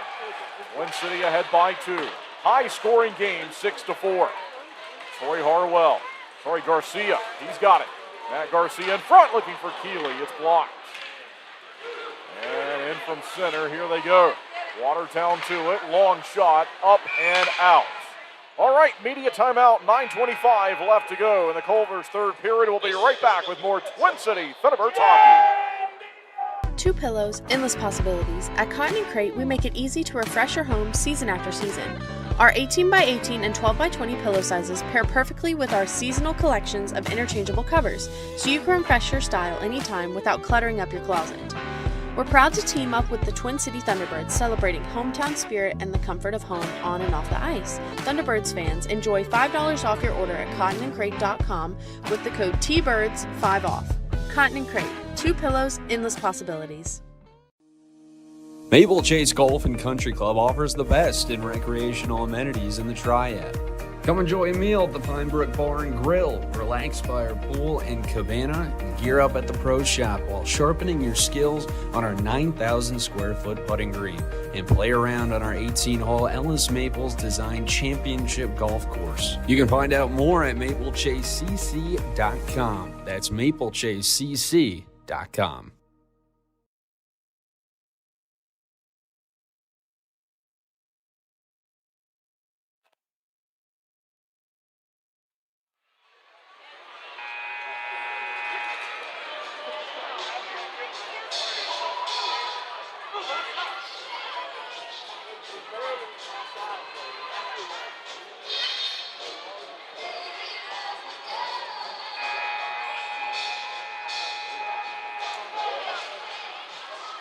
Defense's own face-off following the media timeout as we're back. Out to center, quickly driven ahead. Chance for Zach White, and then he threw it back behind the goal. Occupied tonight by Ricardo Gonzalez in his debut with the Wolves.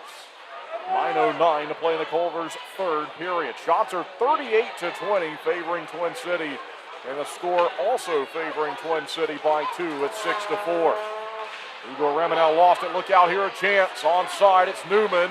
Loads up, shoots a long one. Babbitt's got it, and he wants play to continue. He could have melted that one down. He chose not to, and he moved it to Kramer. Kramer got it back behind the goal line after the drive was thrown towards Babbitt from Trevor Newman. Burlington, Ontario native. Big hit there from Kate Hanlon. He was involved in that collision along the blue line. Taken aside, though, by the Wolves. They'll have a chance up the rink. And lifted in from the logo. Slapped down and pushed behind the net by Boris Babbitt. 8 minutes, 19 seconds left to go. And the Culvers' third period. Right back here again tomorrow night to do it once more. 6:05 the time of the puck drop. 5:45 the pregame show. Tickets are going quickly as we approach sellout numbers tomorrow. Here's Philippov. Goes across. A one-timer. They got it, but goes up and over Babbitt. Good play there from the Wolves. They try to claw their way back into this game. Down by 2. Across. Looking for it. Shot. Babbitt has it.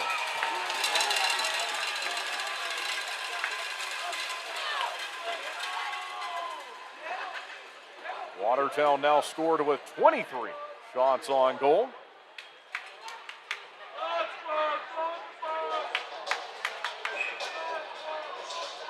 Petey and Blue Ridge still tied at 2. That one has implications in the standings, certainly. We'll keep you updated. Thunderbirds can come within 1 point of 4th place in PD by the end of the night. They'll need some help on the out-of-town scoreboard report, and will need to win this game also. But it's beginning to be that time of the year where you really have to start focusing in on the standings, and Twin City in that fight for 4th. Left circle, that's where the face-off is this time from the Thunderbirds attacking perspective. They move right to left in this final frame. Here's Salak, down he goes, and he'll look for it along the near side, but it's lifted out to center. Down there by Farmer. Farmer out to Garcia, he's run into. Down behind the net, near side, Jacob Schnapp. Here's Salak. They stole away from him. Farmer, he chipped it down behind the goal line. He was sort of in between there, elected to stay onside and make an aggressive play just to knock it down low behind the line and hope for something good to happen. Garcia. Back he goes. This time near side to Farmer. Farmer looking for an option. Found by Jan Salak. And on goal from Schnapp, and a nice save from Gonzalez. That one surprised him. Jacob Schnapp so many times puts himself in front of the goal, and they try to feed it to him. He's got some skill along with his game, and Schnapp this season with 8 goals. He has 57 in his career. By the way, I mentioned it back in Monroe last weekend that he was coming up on 200 and playing in 200. But again, his last game played back on Saturday was his 200th of his FPHL career. So congratulations to Jacob Schnapp, who's skating in game 201 tonight. They're battling for it now with Demke watching it go behind the line where it's scooped up by Trevor Newman. 6 minutes, 30 seconds left in the third period. Long shot from the Wolves, easily grabbed by Babbitt.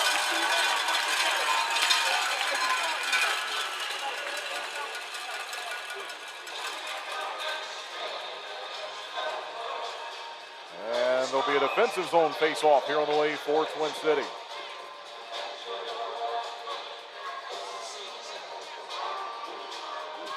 Keeley sees it. Down it goes, eventually collected by Igor Ramanow. They'll use the end wall to push it along off the backhand to Kate Hanley. And Kate Hanley kicks at it, trying to advance it further in the zone. Butita had a play on it. Out to center it goes, collected by Matt Gordon. 0-1 Berthier Gordon. Out to the red line, chipped ahead. Back it goes again. This time it's Hanley. 14 minutes have been played in this third period. Twin City in front, 6-4. Nate Keeley drags it in behind the goal. Try to put it in front. It's Dion Demke's puck to find, and he finds it. Moves it to Igor Ramanow, high in the zone. Doesn't shoot. Wolves getting in the way of the passing lanes. They fire one here, caught by Gonzalez. No further action. That was Twin City's 40th shot of the night.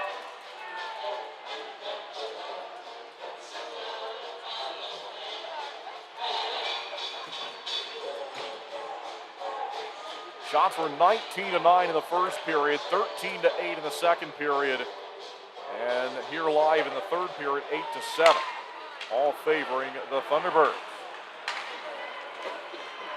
To center it goes. Gus Ford will find Josh LaBelle.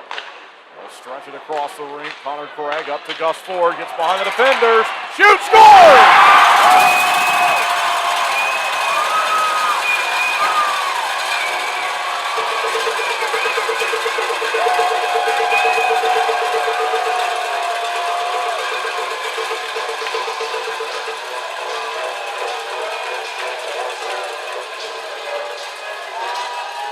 Gus Ford on the board again, 7-4 the lead.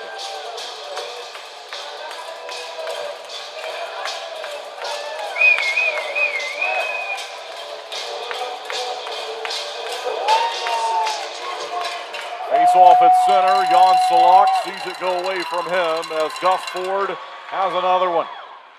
And the Thunderbirds in front by 3. Jan Salak, far side, Garcia one-timer, chopped at it, stays in play.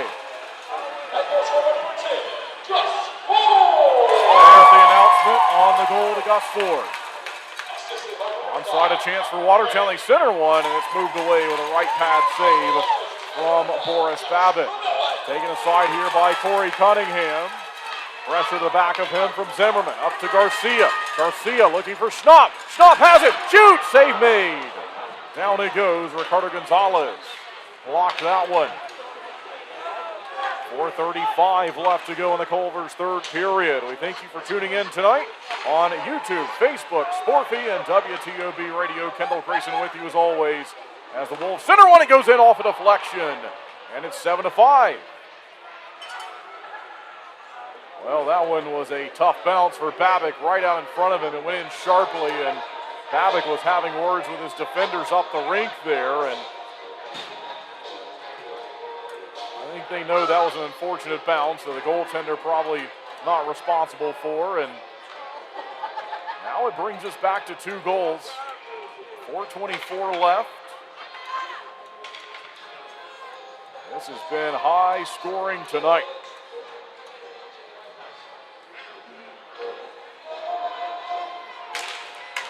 Face-off victory for the Red Sweaters. Hanley gave it to Ramanel, right back to Kate Hanley. So shots are 41-26. Here come the Thunderbirds, onside, another chance, in front they go. Save made a couple of them, and then they force it just wide. Troy Harwell He finds it eventually along the near side post. Harwell goes up high. Here he is with it. In front, and it goes bouncing away. Down behind the net. Butita looking to provide some pressure. Thunderbirds certainly want to have the puck to our left in the attacking area as long as they can. And now we've got a penalty called. It's a rough. And the captain, John Butita, has been penalized. It's the final media timeout of the Culvers third period. We'll be right back with more Twin City Thunderbirds hockey. Two pillows, endless possibilities. At Cotton & Crate, we make it easy to refresh your home season after season. Our 18x18 and 12x20 pillow sizes pair perfectly with our seasonal collections of interchangeable covers, so you can refresh your style anytime without cluttering up your closet. We're proud to team up with the Twin City Thunderbirds, celebrating hometown spirit and the comfort of home on and off the ice. Thunderbirds fans, enjoy $5 off your order at cottonandcrate.com with the code TBIRDS 5 off. Cotton & Crate, two pillows, endless possibilities. Maple Chase Golf and Country Club offers the best in recreational amenities in the Triad. Come enjoy a meal at the Pinebrook Bar and Grill, relax by our pool and cabana, and gear up at the Pro Shop while sharpening your skills on our 9,000 square foot putting green, and play around on our 18-hole Ellis Maples Design Championship Golf Course. You can find out more at maplechasecc.com. That's maplechasecc.com.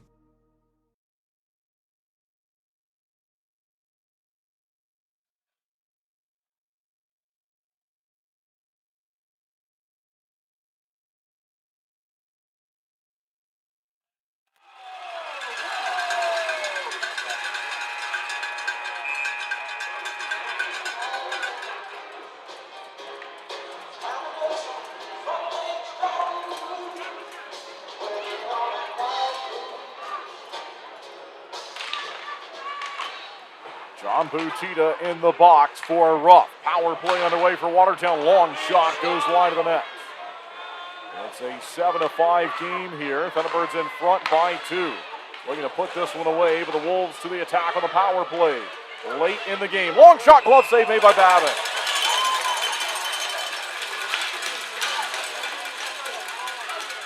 .141 left on the penalty to number 14. They announce it, roughing at 16-18. Offensive end face-off win for the Wolves on the power play as they look to move it around. Brad Ryder has their most recent goal. He scored that one at 15:36, even strength play from Trevor Newman and Hunter Hull. That ended a run of Thunderbirds goals, 4 in a row. Long shot here, goes wide of the net. 1:17 left to go on the man advantage. They'll wait. Near side, one-timer in on net. Save made by Babbitt, and they got the rebound, and they swept it in. It's a one-goal game. As number 14, Butita, exits the box, number 14, Hunter Hull, has scored. And with 2:51 left to play in the Culvers third period, it is 7-6.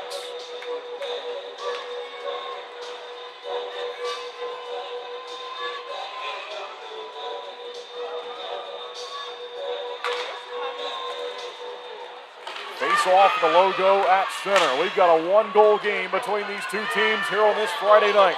Thanks for tuning in. It's been a thriller. Down behind the goal line, and this is going to be whistled down for an icing. Well, I mentioned this earlier, but would like to say hello to any Watertown Wolves fans tuning in. We are the only broadcast in the building this weekend, so understandably, I'm sure we're picking up some viewers from the visitors.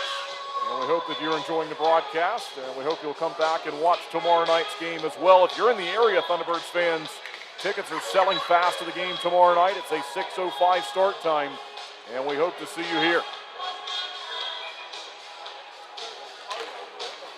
Face off the logo at center. Igor Ramanau goes up the wing to find Roman Creamer along the red line. On the other side, this is Ford looking to take it away with Creamer. Good hard-working play, though, by Marquise Renmentis. Back it goes to Hanley. Hanley to Igor Ramanow. Pushes it along the boards. And now it's Kramer up ahead, looking for a play to White. And up and out off a deflection. We have 2 minutes and 12 seconds left to play in regulation time tonight. PD has taken the lead. It's 3-2 on the road against Blue Ridge. Port Huron leading Indiana by 5. Binghamton leading Danbury by 6. Columbus leading Biloxi by 4. Left circle face-off. It's down. Thunderbirds go looking for it. In the corner. Here's Cunningham. We have 2 minutes and 5 seconds left in the Culvers third period. Twin City leading by a goal at 7-6. Farmer. He'll go to find it in the far side corner. Inside the line. Back and forth. Here's a chance. The goaltender Gonzalez trying to get the attention of everyone, wanting to know if he should head to the bench. Here he goes. Extra attacker time tonight in Winston-Salem. The game is on the line. 7-6. Scott finds it. Out to center it goes. 90 seconds remaining. Watertown pulls it back into the defensive end. They will work from there as they look to tie the matchup. In from center, rolling puck. Garcia looking for it. He's applying the pressure. Held onside though. In front, bouncing around. They'll find it. They shoot one. It goes wide, and we had a whistle. So that shot goes wide. I think Watertown had 7 players on the ice. That's what it was. They're pointing back into the zone. I think they're going to open the door to our left. I was wondering what was going on there. They had 7.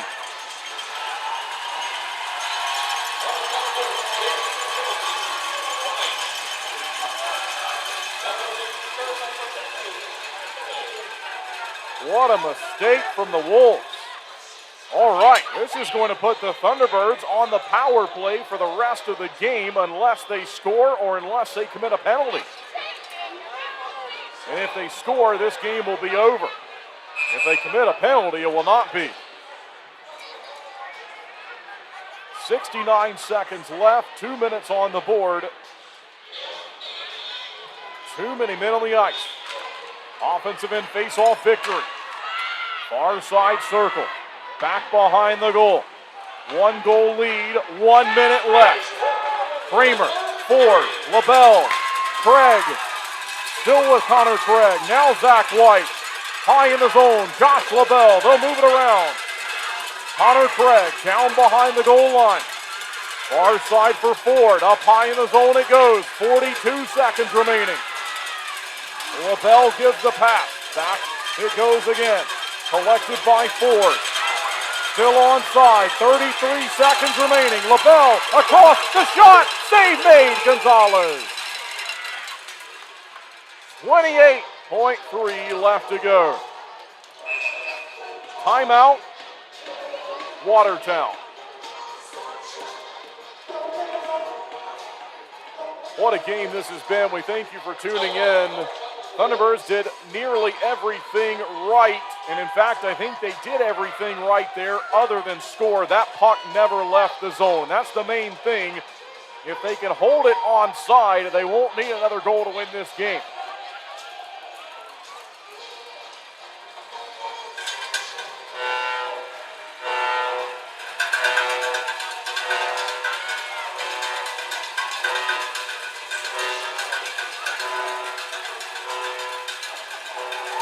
Great look there from our production crew on the tight shot on Coach Harry. Speaking to his players, as the Thunderbirds are on the power play and Gonzalez is in the net. So it's a conventional 5-on-4, although the situation is anything but conventional.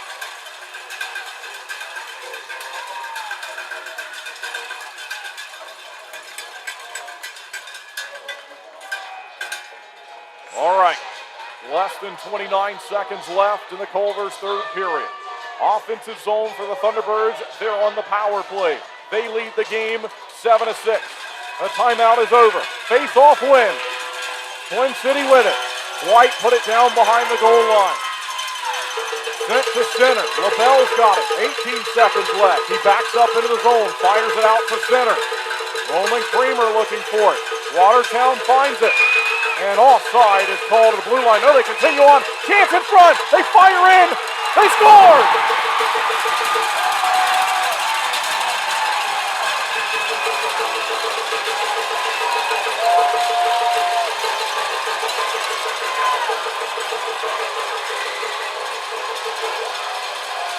Gus Ford completes a hat trick.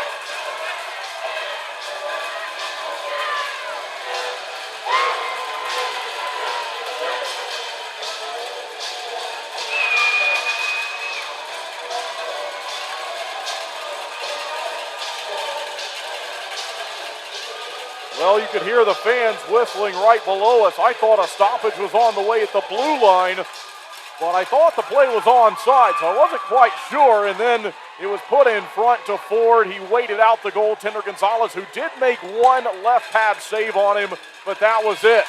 And that was the game. 8-6, the final.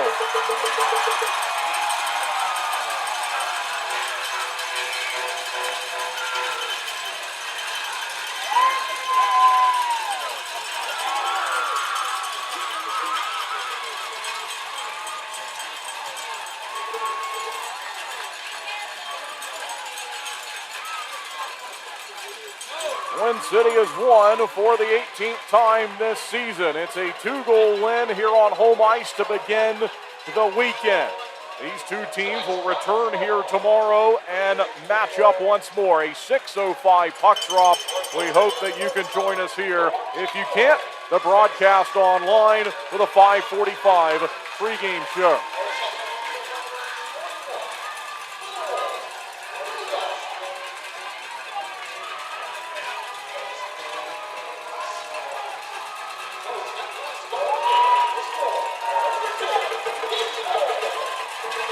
Gus Ford had 2 in the third period to complete the hat trick.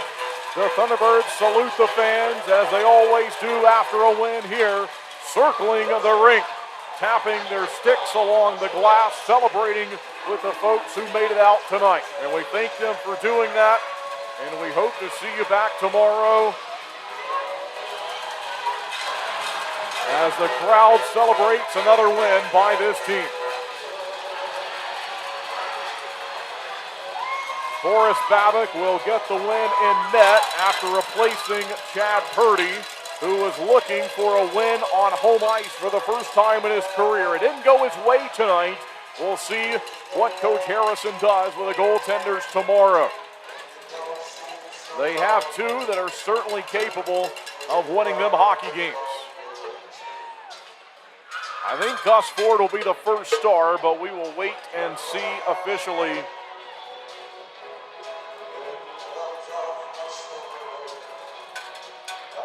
What a game.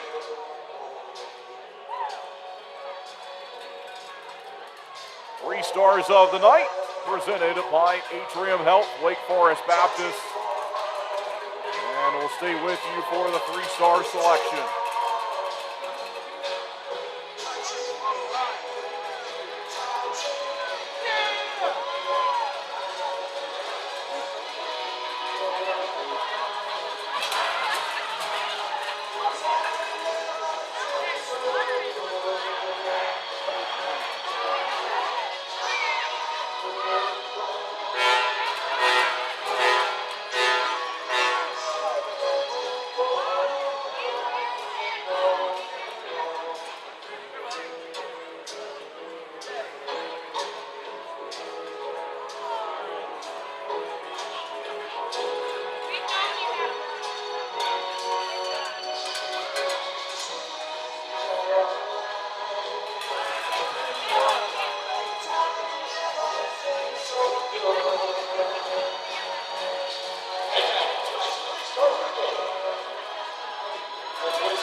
And a welcome back.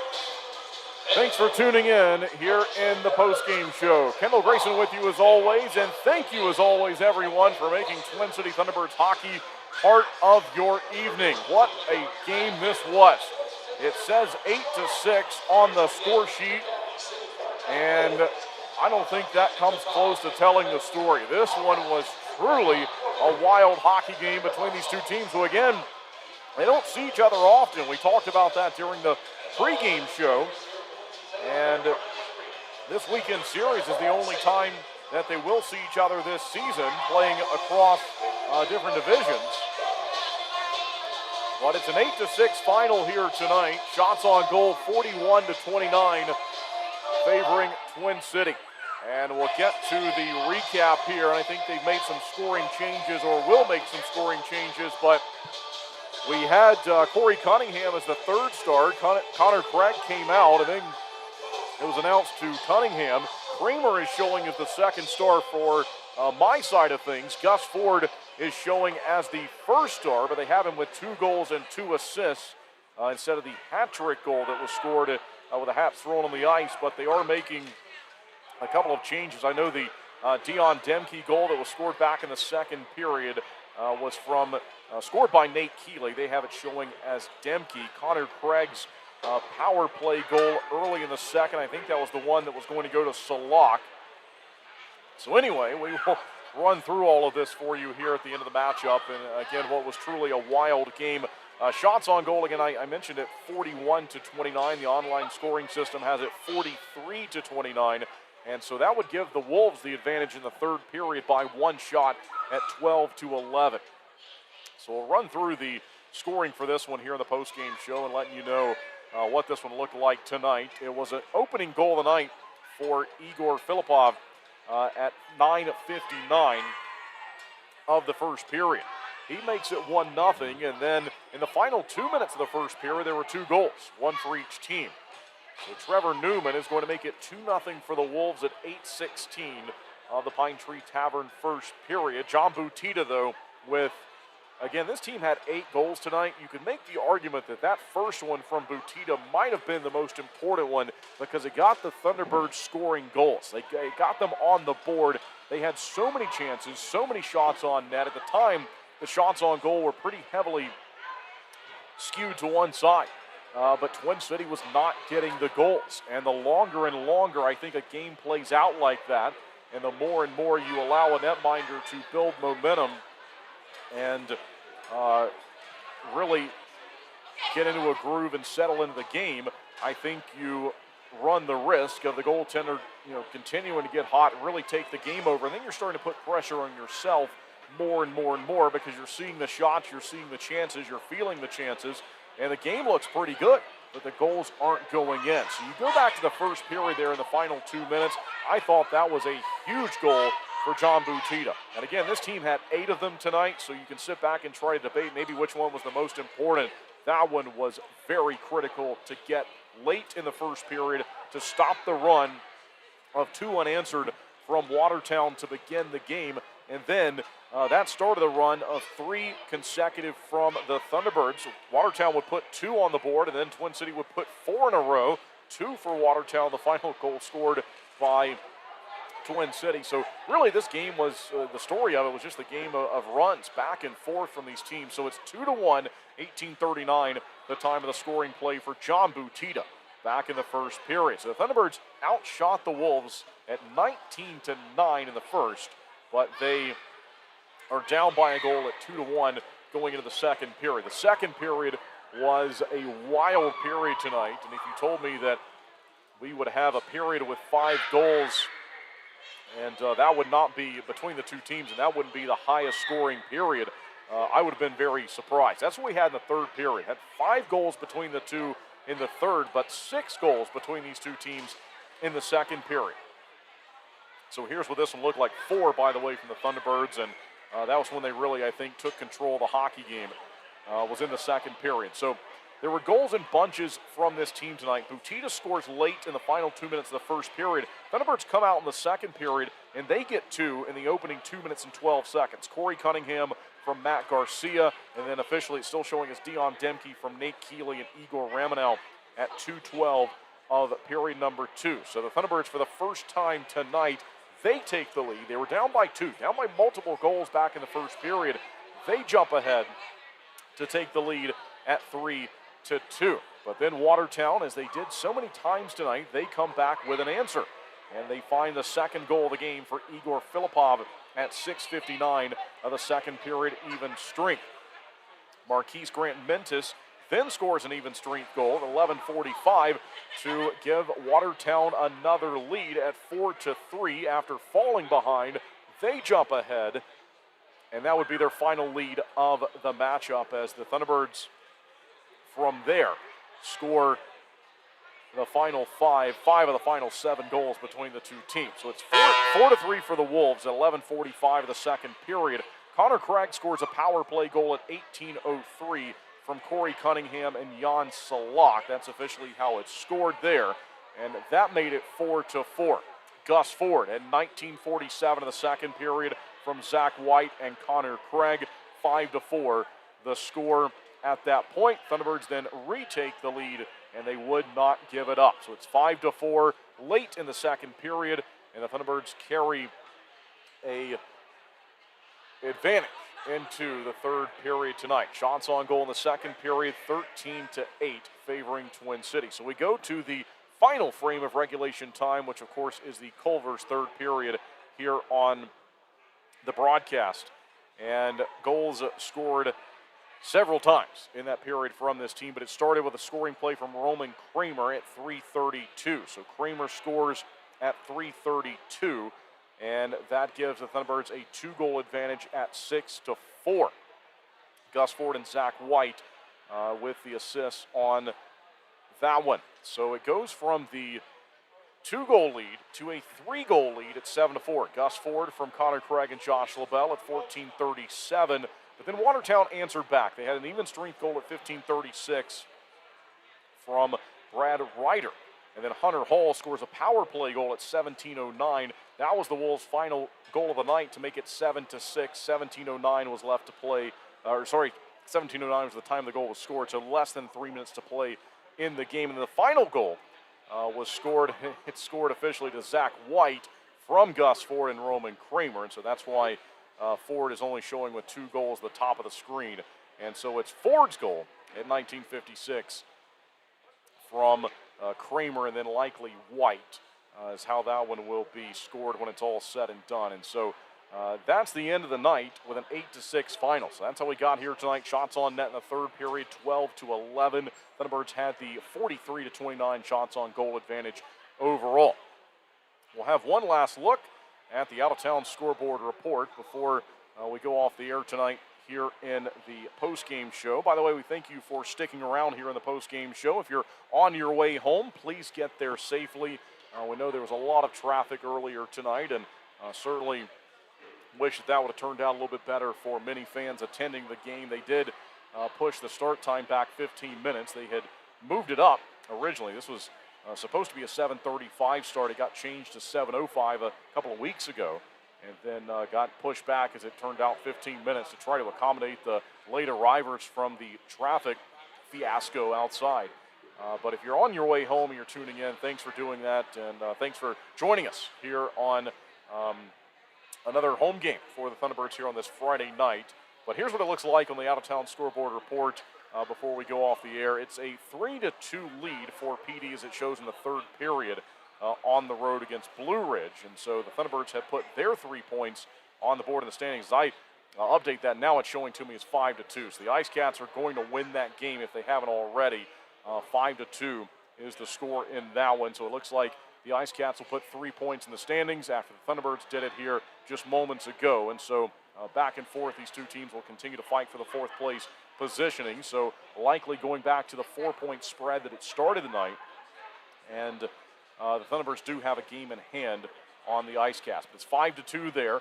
5-0 on the road. Port Huron over Indiana. Binghamton all over Danbury at 6-0 on the road. Columbus leading Biloxi 4-0 on home ice.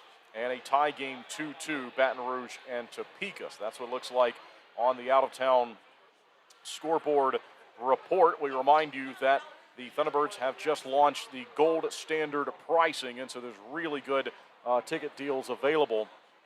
If you'd like to take advantage of those online, you can do so by visiting TwinCityThunderbirds.com. The gold, silver, and bronze tiers, you can read more about them, but $46 the deal for 2 blue section tickets.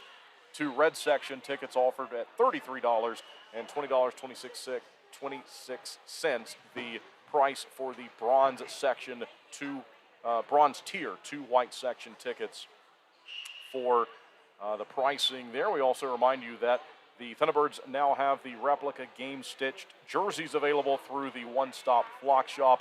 Also, the family 4-packs are currently being sold as well. You can find out more about that at TwinCityThunderbirds.com. And if you'd like to purchase a family 4-pack, you can also contact Joe Cangelosi at jcangelosi at tcbirds.com.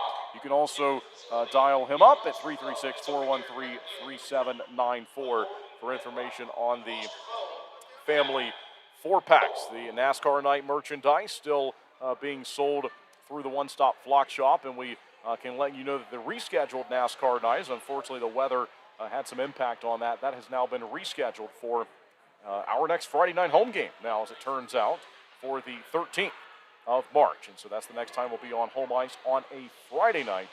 And we hope that you'll come out and see us for the new version, the second try at the NASCAR night promotion for this season.